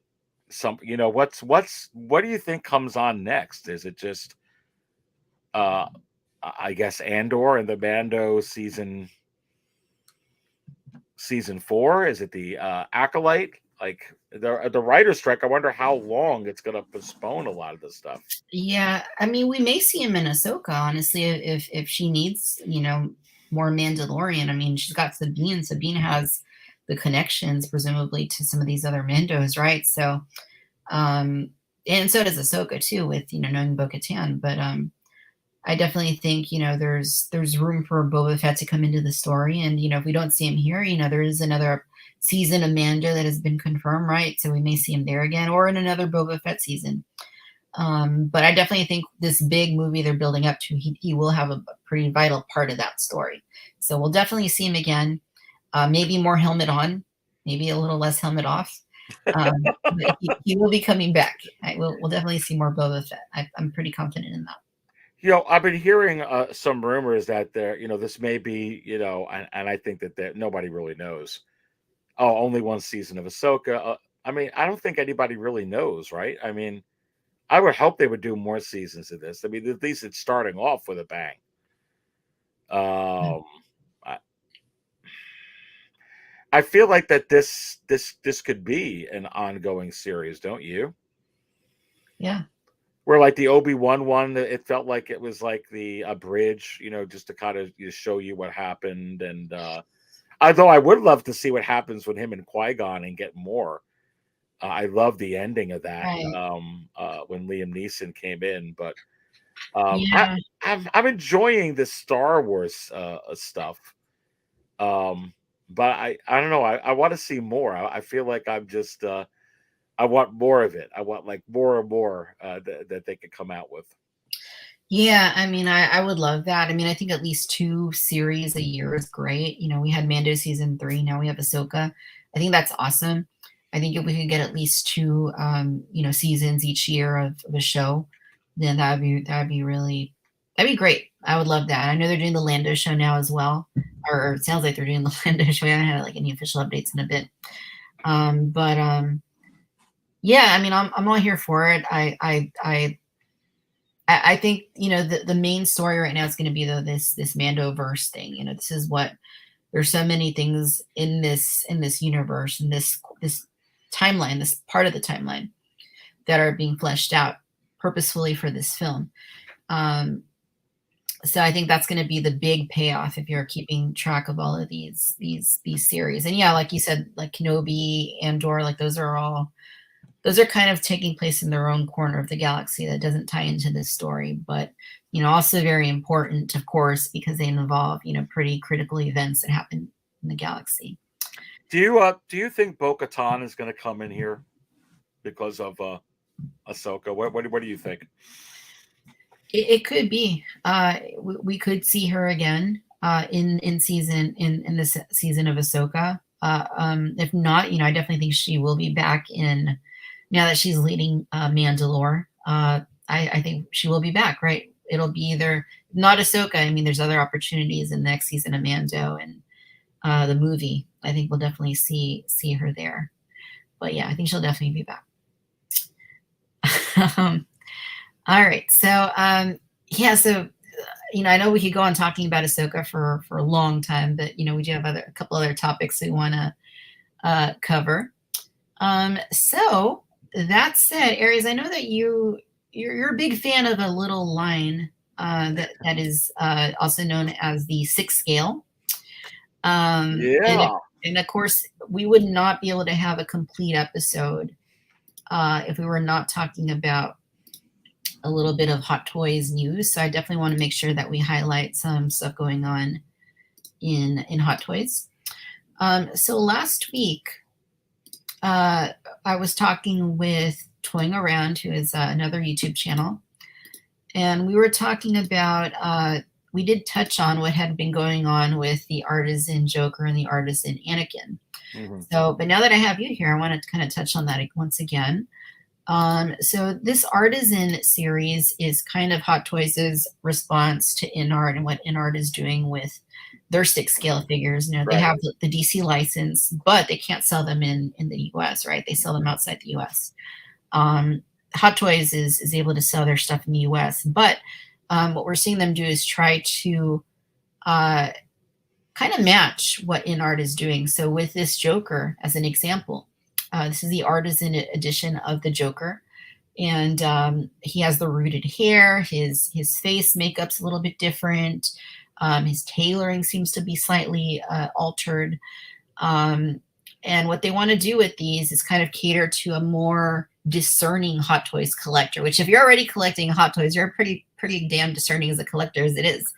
But now, this is going to be even like kind of a more premium type of Hot Toy. Mm-hmm. And we had two that came out last week. If anybody is in here and wasn't aware of the situation, what happened last week was that both of these went up, both the Joker and Anakin Skywalker from Revenge of the Sith, as Artisan versions. They went up for pre-order, but unlike most Hot Toys where you just go in and pre-order the figure, these had a queue where you would go in. You had to RSVP before so that you could go in, and then you would go into the queue.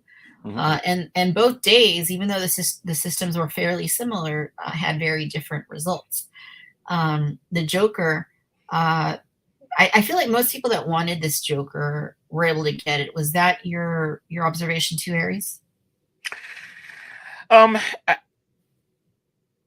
think I was able to secure the Joker, but I did see a lot of people that weren't able to get it as well. I think it was a little bit of the same on each one, Victoria, from what I was able to ascertain. I was just in the lucky batch that was able to get the Joker. Now, I will say that there was a little bit longer of a time period with the Joker because there was more quantities. I think, worldwide with this rooted hair Joker is 4,000. Yeah. Worldwide with the Anakin rooted hair was 3,000. So that did, a lot of people that were online for the Anakin could have, received him in greater numbers. But I feel like that there was a ton of people trying to get the Joker, thousands. Yeah. But there was actually even more of a line and a website more crashing with the Anakin than even the Joker. So I think that may be part of Victoria of the differential there. Right. I with the numbers I drew on Anakin, I had no chance to get this either. I was talking to a couple of friends, and they were like, "Darn, they missed the Joker." Right after I got it, when I got the Joker, I kid you not, like 60 seconds later, it hit waitlist. I was like, "Oh my!" And I don't know what I was like, number 2,900 something. Yeah. And as soon as I got it, um, it like went on wait list like 60 seconds later. So I was very, very Mm. lucky. I did not have luck with the Anakin.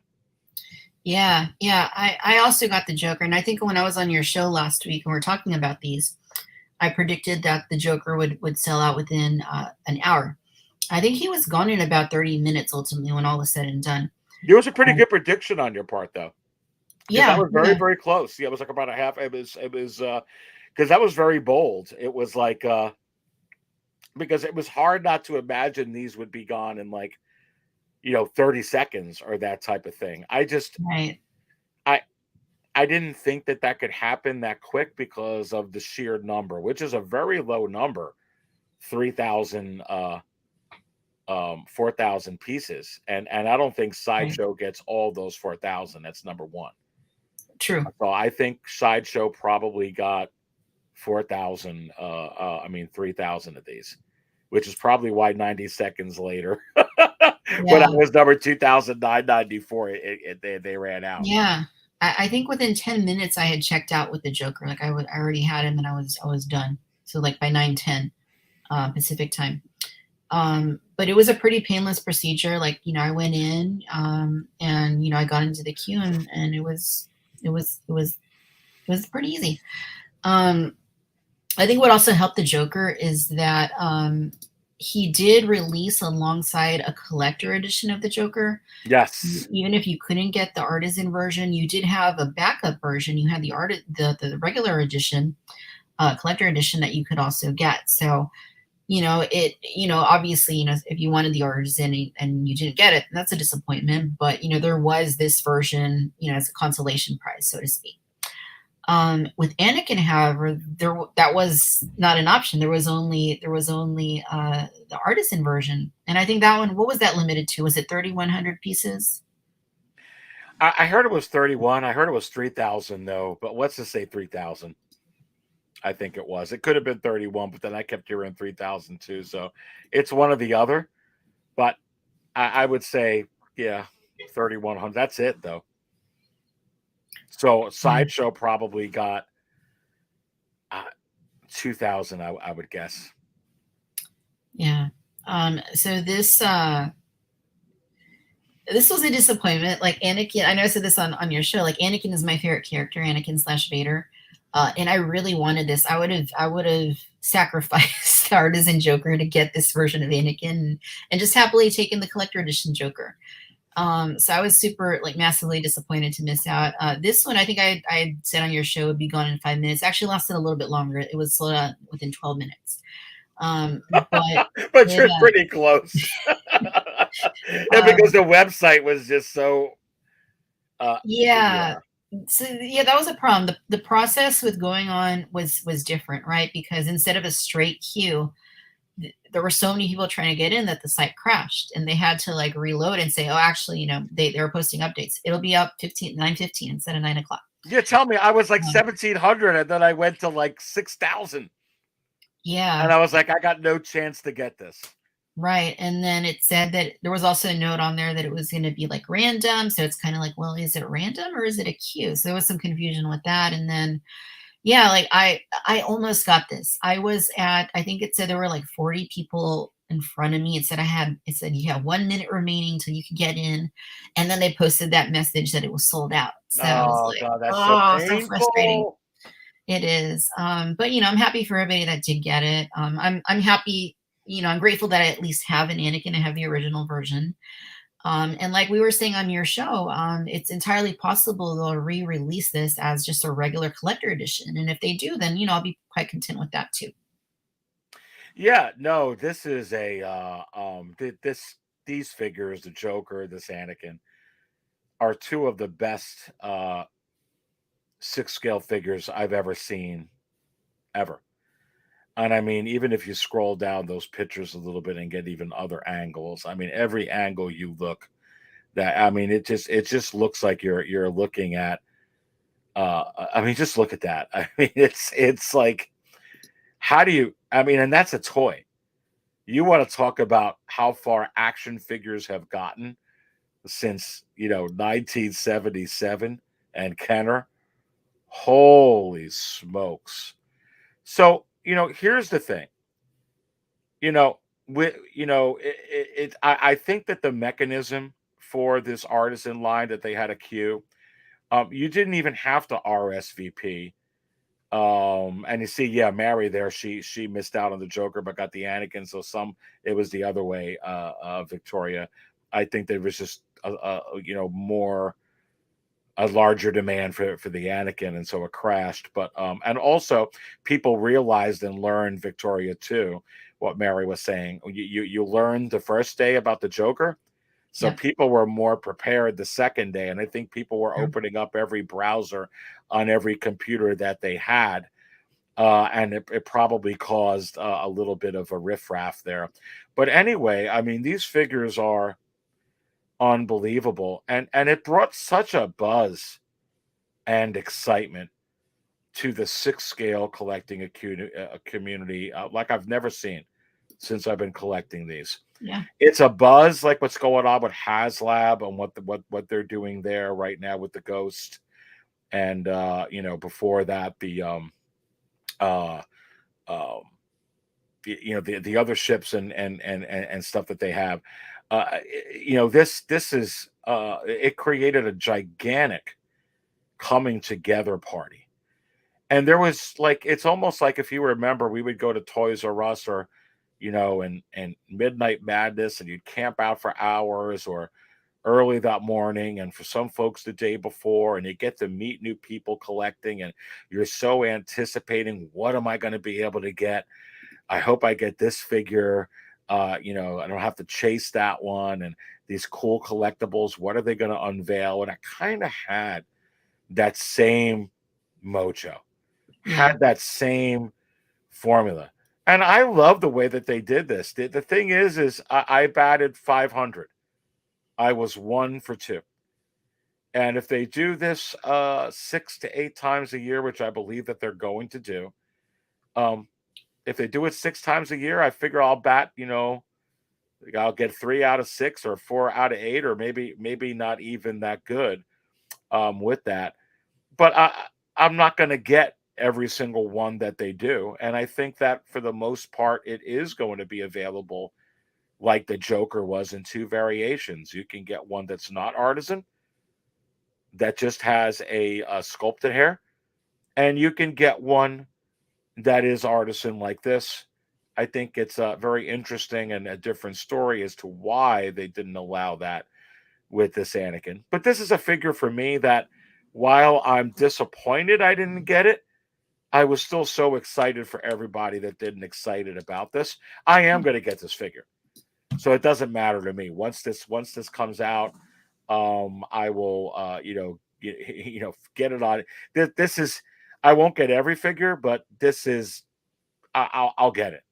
I'll get it from the Hong Kong sellers. I'll get it from an eBay sellers. I'll find the deal on it, and I will absolutely secure it. It doesn't bother Yeah. me that I got to spend 150 or $200 more on it. I Yeah. want it.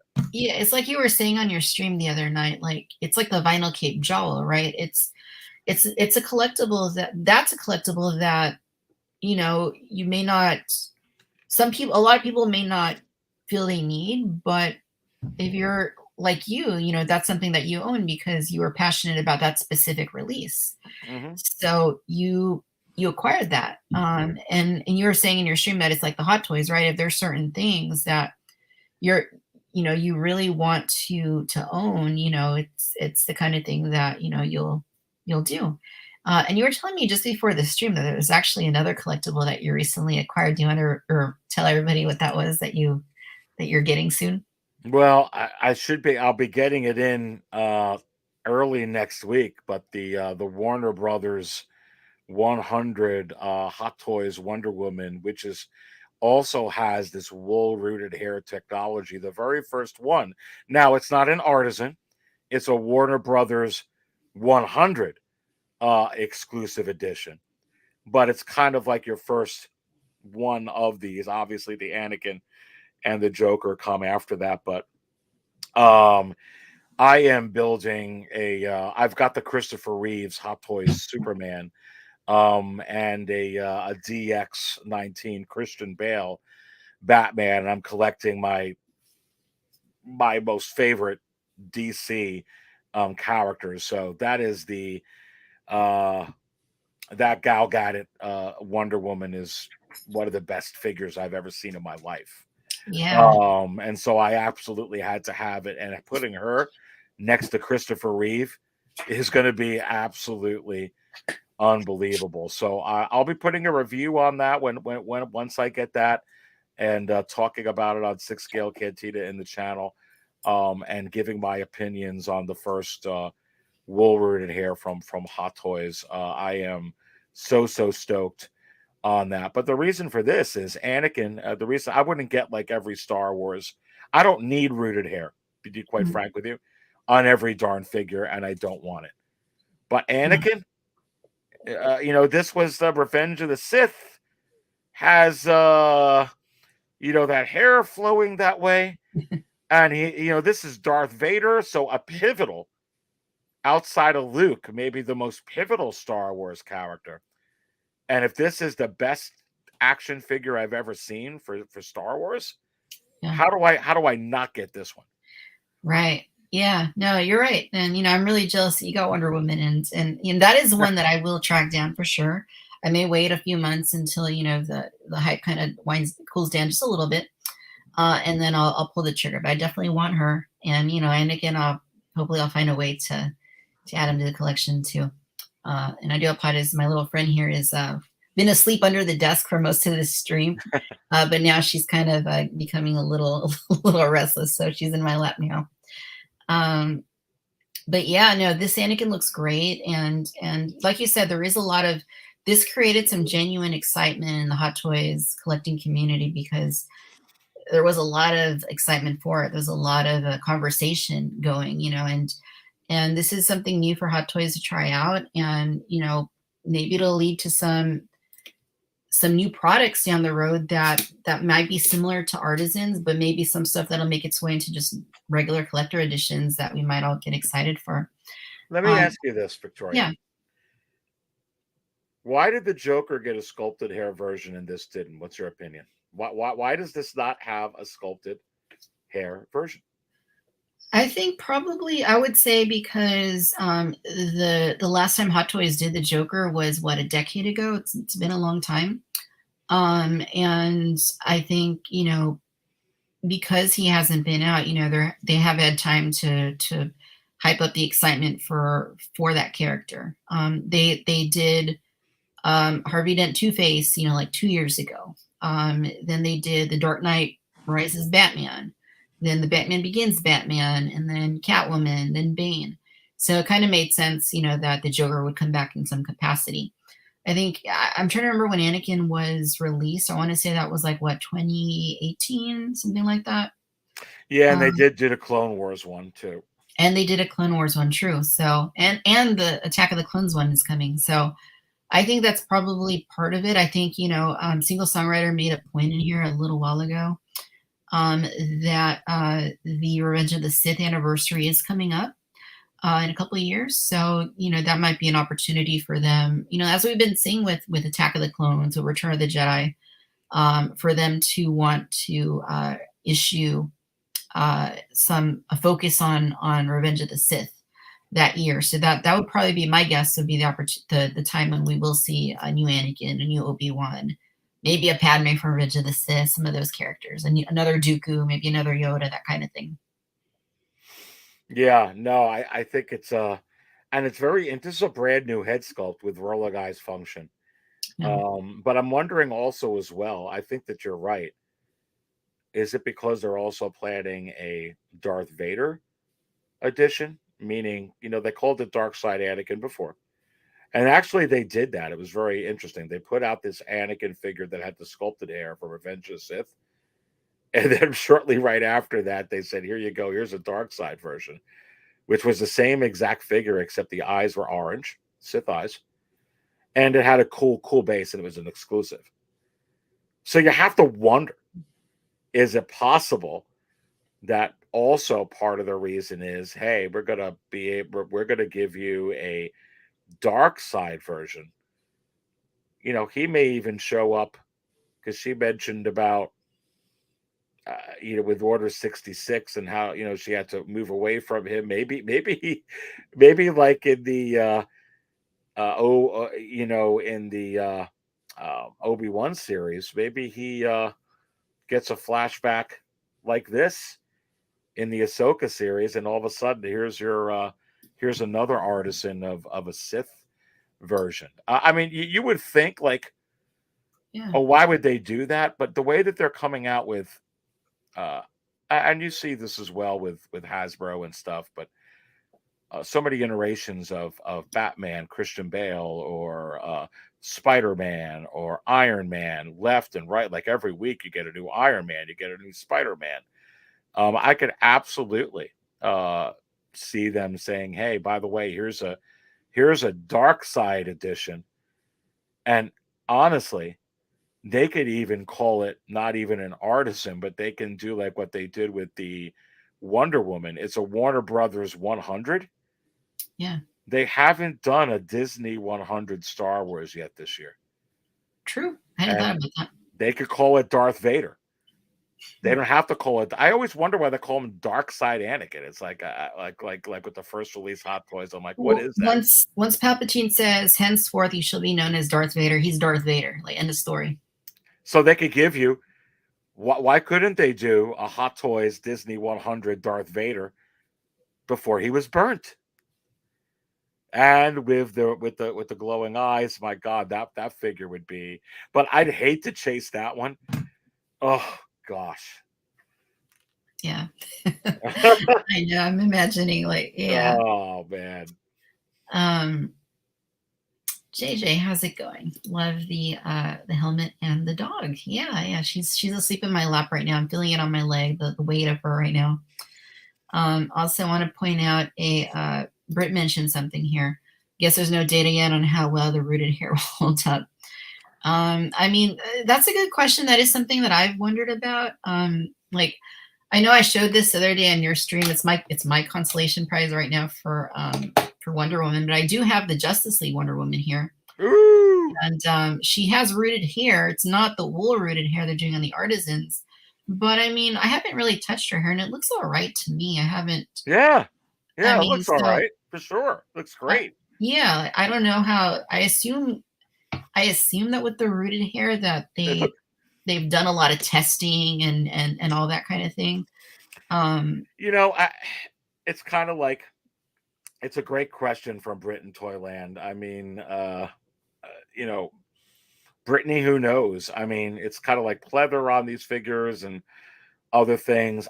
When I get that Wonder Woman, that's definitely going to be something I'm going to keep an eye on in the months to come, to see, exactly, what kind of maintenance I got to do on that. I do want to kind of play with it a little bit and kind of move her hair in the way that I would want it, depending on how it comes shipped in, Victoria. But Brittany, I will be keeping an eye on that and giving updates on that, because I'm curious as well. Probably with me, from the reviews that I've seen on that, I'm only going to play with it slightly. I think with any of these figures, it depends. A lot depends on climate control. I keep my rooms climate controlled. I keep my collection also has an extra humidifier to keep the humidity down. I treat all my pleather and leather on the action figures so that they don't crack from things of that nature. So I take very good meticulous care of these to kind of keep them preserved in. When you fiddle with it too much, I think it's rooted hair, but it's not exactly Um, eh, I'm not so confident in it, so we'll see. I know it's going to look good about the long lasting of it, but I bet you're right. They did probably do some testing. But I think anything else, the more you play, the more you pay. Sure, sure. Yeah, and that would be my concern. That is a concern I do have about Joker. But hopefully it holds up. I mean, I guess that would be the one benefit of sculpted hair is that, it's not really a concern. But it's kind of a new thing. So ultimately we'll see over the long term how that plays out. The other thing you mentioned earlier, Aries, that I do want to pull up really quick is that there was a new pre-order that went up this week for Star Wars, and that is the Sand Trooper with the dewback, or the dewback by itself, or the Sand Trooper by itself. Different ways that you can do this, or the deluxe dewback. There's 4 different ways that this was put up for pre-order. This is really cool. I mean, I gotta say that this isn't something, well, it's not something that I'm personally going to collect because of the size of it. And I already have the speeder bike, the Return of the Jedi speeder bike. And as awesome as this looks, as incredible it is that it ties in exactly to the look of this dewback, how it appeared in the original Star Wars film, it's just not something I have the room for, the space for. So I'm passing on it, but I just gotta hand it to them. Like, this thing looks freaking awesome. It's one of the coolest things I've ever seen Hot Toys do. See, that's why you're awesome, Victoria, at Why We Gel, because I think this is awesome as well. And I spilled my coffee with this, and I'm not getting it either. And people would ask me all the time, "Well, why are you excited about it?" Well, I actually am, because they're doing figures that people want. It's very important for a line to for a line to be able to flourish and grow and maintain interest. For me, and I always tell people, and you probably got some on this chat and that watch your channel that are interested in Hot Toys. I came from Black Series and started, collecting into Hot Toys because I got really, these got magnetized to these. But you do have to be frugal. You Yeah, do have to pick and choose. Why am I not getting this? For me, it's because it doesn't have head sculpts, and I don't need to have everything that I have be Hot Toys. right. However, I love Hot Toys because of the artistry to be able to bring Ewan McGregor or Robert Downey Jr. Or Christopher Reeve in my hand, like I'm actually like they shrunk down and it's a human in my hand. Yeah, It's an absolutely unbelievable experience from somebody that played with action figures when I was a kid. These stormtroopers, they're not human. Even though Hot Toys does these top notch, I don't need these troopers for that. This dewback is incredible, but I don't need it. But it's intricate. So what I use Hot Toys for is for the figures that come with human head sculpts mostly. Some of the aliens, but not all of the aliens, because sometimes I could get that off other lines. And why do if I had the money, would I get it? Absolutely. But I can't buy everything, and you could get sucked into collectibles. So I always caution people, have some parameters, have some stop gates so you don't go broke, so you don't get into credit card debt. I've had so much experience with collecting and got into huge troubles in the decades in the past and stuff. I mean, I was so into having so much of this stuff. You got to be careful. So a little older, a little wiser, a little grayer, and I know that I have to put um, limitations. I have to put right. boundaries on myself.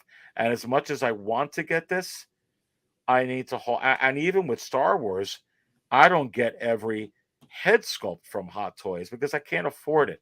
So I Mm, get what means the most, and then if I can't get something at the time, I'll chase it in the future.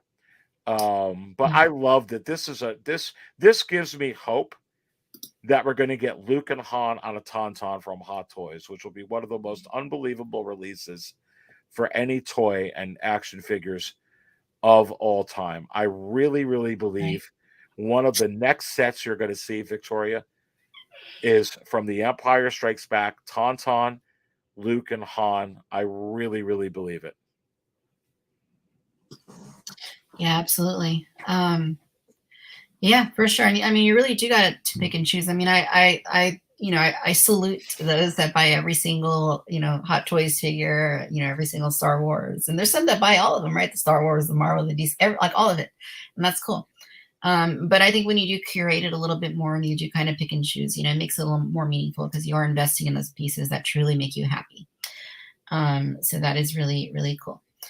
So as we wind down here, Aries, I just want to pull these up one more time just to get your take. I want to see what you think about these as to whether or not you can predict if maybe the Hot Toys Wizard has told you something. I don't know. But if we can predict which of these will be released as Hot Toys and which will not. So we'll start with this one right here, Ahsoka from Ahsoka. What do you think? And I say yes. Oh gosh. Oh, they're definitely there. That's 100% already seen in the Hot Toys Wizards crystal ball for sure. And remember the DX20 and DX21 from Hot Toys, which is, gosh, it is. Let me pull this out real quick, Victoria. Yeah. It's right here, and I just want to show everybody this if they haven't seen it. But this is Rosario Dawson, baby, an absolutely unbelievable figure. And one of the best looking Hot Toys figures I have ever seen. And I mean, just look at that baby. I mean, so this one's obviously you get it in the secondary market. You can still get it at a good price. It's waitlist on Sideshow and many comic shops, so you can go on there right now, still get it at retail right now. And if you have the money for this figure and you've wanted this figure and you are holding out, you can go get it now. And I would get it while this Ahsoka series is going on. But that is so epic looking, isn't it? Wow. It is. Yeah, she's fantastic. I have her too, and I love that figure. But I mean, it just makes sense. It was pretty limited, so it doesn't make sense that they would bring her back. Probably revised to some extent, maybe new head sculpt, maybe the longer cool like she has in the Ahsoka show. So I think you're right. I agree. I think we'll definitely get that one. What about this one right here? Well, we know this one's coming already. So this one was announced. Hasn't gone up for pre-order yet, but it was announced earlier in the week. Is this one you will be planning to acquire as well? Oh, yeah, no, 100%. I'm buying that figure, and that's coming, obviously, but yes. Yeah, me too. Definitely. What about Hera? And I say yes. Yeah. And I'm buying that one too. Yeah, it's good. Yeah, that's the thing for me. Like Rebels was something that we invested years watching, right, and caring for these characters. Now they're in live action. There's more of their story to be told, so it's gonna be really hard to say no to a lot of these. I feel like. Oh yeah, I mean when you get these in hand, and I say yes. Oh yeah. Yeah, Oh yeah. I think you're right. I think that's definitely likely. She was already in The Mandalorian. Yep. Now she's playing a pivotal part here. And remember with Hot Toys, it's changed. It's not just these artisan versions or the Warner Brothers 100 Wonder Woman we're talking about, or the Warner Brothers 100 Iron Man, or a lot of these exclusives Batmans that they're putting out and whatnot. Everything is low production runs and lower than what it once was, which is why so many things are going on waitlist. They were started to go on waitlist 6 to 8 months. Yeah. Now they're started to go on waitlist, Victoria, 2 to 3 months coming out with a lot of these releases. Right. So they don't need to produce 15,000 of this character. Right. So I believe that this one's coming. Yeah, I agree with you. I think it's very likely. How about this gentleman here? Yes, yes, yes. Well, wouldn't it be cool to see what an orange like plastic lightsaber looks like? Well, yeah. I mean, putting the one you had out before, putting this character up is the same reason why they're putting out all the Grand Inquisitors, even though they didn't come out with the fourth sister and the fifth brother yet. They're absolutely doing it. They have already teased it. It's coming out. They're not done with that, but yeah, he's yeah. Gosh, it has a red lightsaber. I mean, of course they're gonna put him out. Yes. Yeah, we'll definitely get Balon Skull. That'd be awesome. Oh God, yes. I say yes and Yeah, yes. I'd buy all of these right now. So there's not, but yeah, they're going to do it. This is yeah. going to be these are going to. It's going to be a big line. This is going to be a big line from the Ahsoka series. I'm It's telling you. and that's where the picking and choosing comes in, right? I mean, because we've gotten Yeah, so many from the Mandalorian, like all the seasons. We've gotten from Obi-Wan Kenobi. We've gotten nothing from Mandor, but we've gotten stuff from Book of Boba Fett, and there's just more and more stuff coming. And like for me, like these are really like the Rebels, like definitely need to have, and these other story characters that are having their story told too. I mean, they're part of that, so I feel like yeah, absolutely. Um, but yeah, those will be really, really neat. I'm really hopeful that we indeed get to see those. And, once they come out, that hopefully they'll be really, really exciting. don't And forget, don't forget Thrawn. don't forget Thorne. We haven't seen him in the show yet. We've seen him in the trailers, right? But I definitely think, there's a good chance we're going to get Thrawn too. Oh yeah, yeah. I am. It's a lot, but those are ones that absolutely. Oh yeah. You know, well, Chopper, you're definitely gonna get Chopper. There's not even a question about it. Come on. Oh, yeah. Yeah, I think we'll definitely get Chopper. That, to me, that makes a lot of sense. Oh yeah. Oh yeah, for sure. Yeah. What about this gentleman right here? At least we think it's a gentleman. We're not sure yet. Um, I think very, especially when you're talking about non-head sculpted characters like this. Even right now, it doesn't even matter because of the lower production runs and the price point. But um, I could absolutely see this in limited quantities. If you're noticing, Victoria, a lot of the stormtroopers that they're coming out with now are going on wait list very Right. very quickly. When you're looking up there now, so I can definitely see them being like, hey, what why wouldn't they grab a couple of thousand, sell a couple thousand of these in a few thousand? So with this series right now, the way it's going, they'd move it. So I say they can do it. Yeah. And who I knows? wouldn't buy it because I can't. I'm not going to buy the non head sculpt ones. I'd probably buy Chopper, but I wouldn't buy this. But they'll probably do it. Right. And you never know. Maybe we will see the head, what this person's head looks like later in Yeah, the series. maybe you would. Maybe you will. Maybe you would. Yeah. That's kind of Very like they cool. put out the Axe Wolves.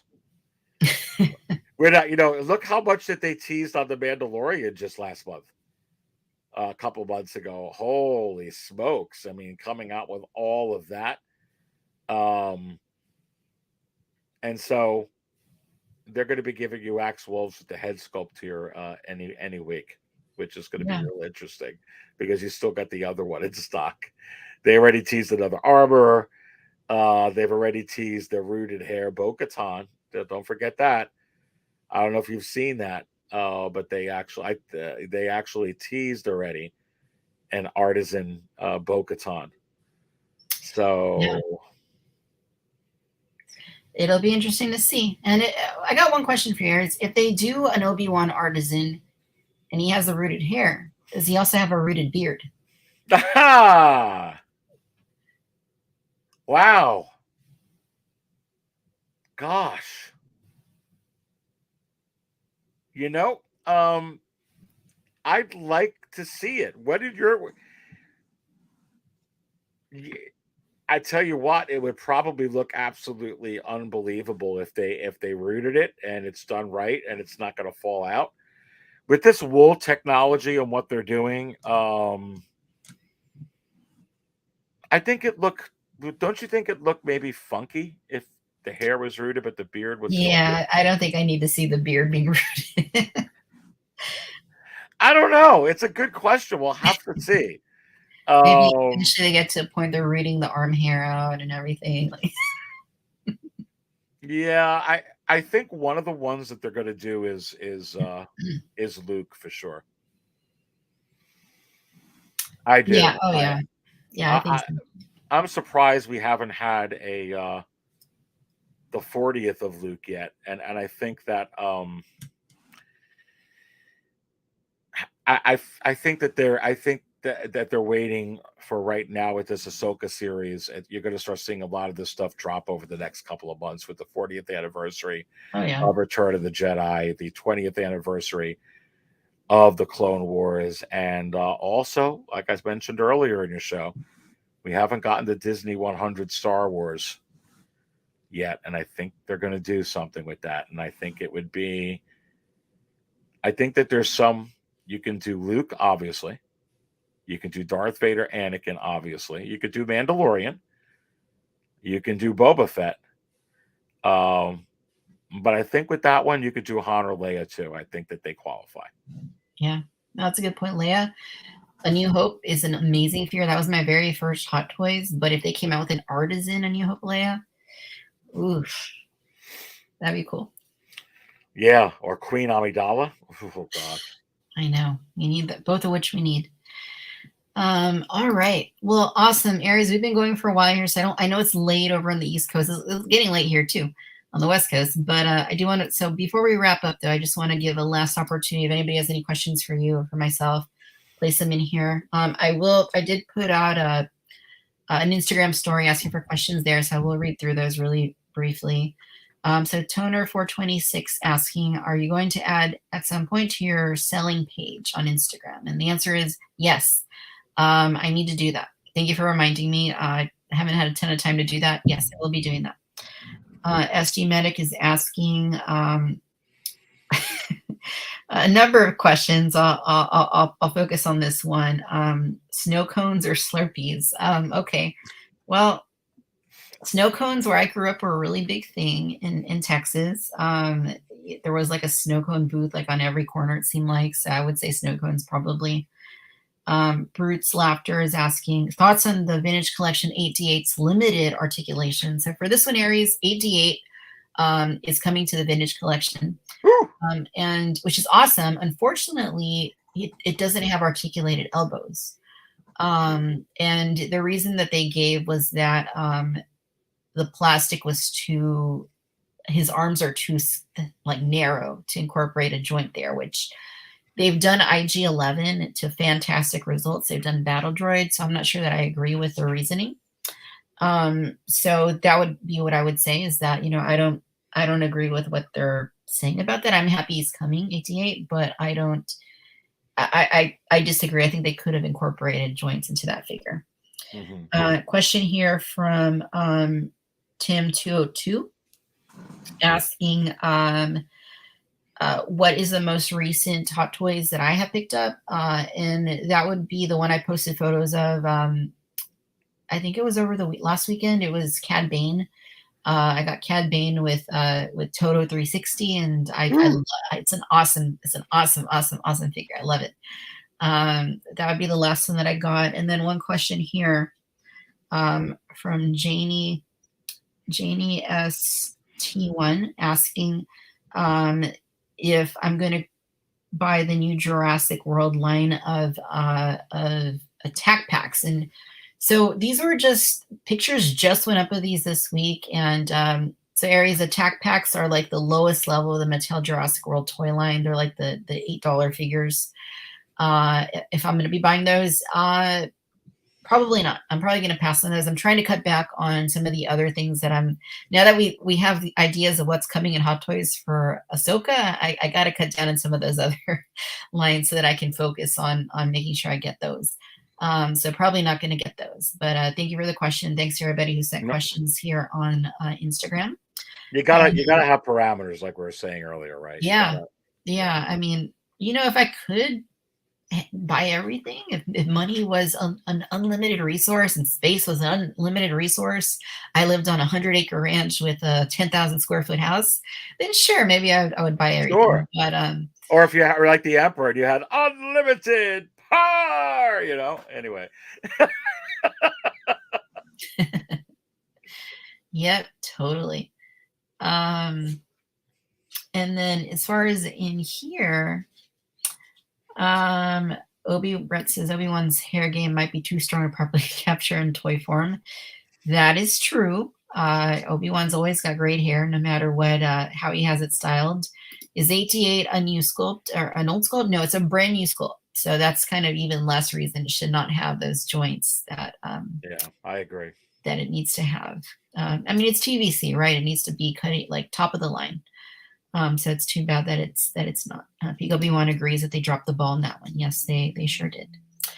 Single songwriter, Cad Bane poses great with Fennec Shan. Absolutely. So that's how I have them right now. I have Boba on his throne. Then I have Fennec on to his right, and then to his left, I have Cad Bane standing there. So it's the three of them. Once the Book of Boba Fett comes out, then I'll switch them out because that'll be a little more accurate. So I'll switch the Bobas that are in there. But yeah, no, it looks like those are all the questions we have in here. So I guess we can wrap up with that. Aries, it's been a lot of fun. Thanks for coming on here. We've actually gone a really long time, so I hope I didn't keep you too long here in the cantina. No, it's my pleasure, baby. But yeah, definitely thank you for coming on and for hanging out with us this evening and for talking Ahsoka, for talking HasLabs The Ghost, for talking Hot Toys and all this other awesome stuff we like to chat about. All stuff I love to talk about. It's always such a great pleasure to be here, and this was fantastic. Absolutely. Yeah, it was. I had a blast, and we'll definitely have to do it again before too long. And tell us a little bit really quick about what's going on over at Aries Cantina, at Six Scale Cantina, what you got going on your channel. Well, again, thank you so much, Victoria, for having me on. My channel is Six Scale Cantina. We talk so much about six scale figures. So definitely go ahead, subscribe or come check it out. It's a fun channel. We spill a lot of coffee. We have a lot of fun. Sometimes I have what I could get her, yours truly, over here on as well as a special guest on there. But I've got a market show for Hot Toys coming out this weekend. I've got a live show every Monday, Six Scale Raw, at 8:15 p.m. Eastern. You could always check that out. I've got a bunch of different shows that I put out on the channel, a pretty good library of videos. I've got membership content and videos as well. But you could check me out at Six Scale Cantina. And but listen, from one cantina to another, always a lot of fun hanging with you, Victoria. Thank you. I appreciate that, Aries. And yeah, absolutely. It's always a blast talking. And that's one of the great things about your content is you always keep it positive and you're entertaining to watch and energetic. And it's a blast, no matter who you're chatting with, no matter what the topic is, or and really informative too with the Market Watch show. So definitely, if anybody here hasn't checked out Six Scale Cantina, we have links down in the description to Aries' YouTube and his Instagram. So definitely hit him up. And yeah, we really appreciate everybody that's been hanging out with us this evening. Thank you very much for taking the time to spend your Friday night here with us. I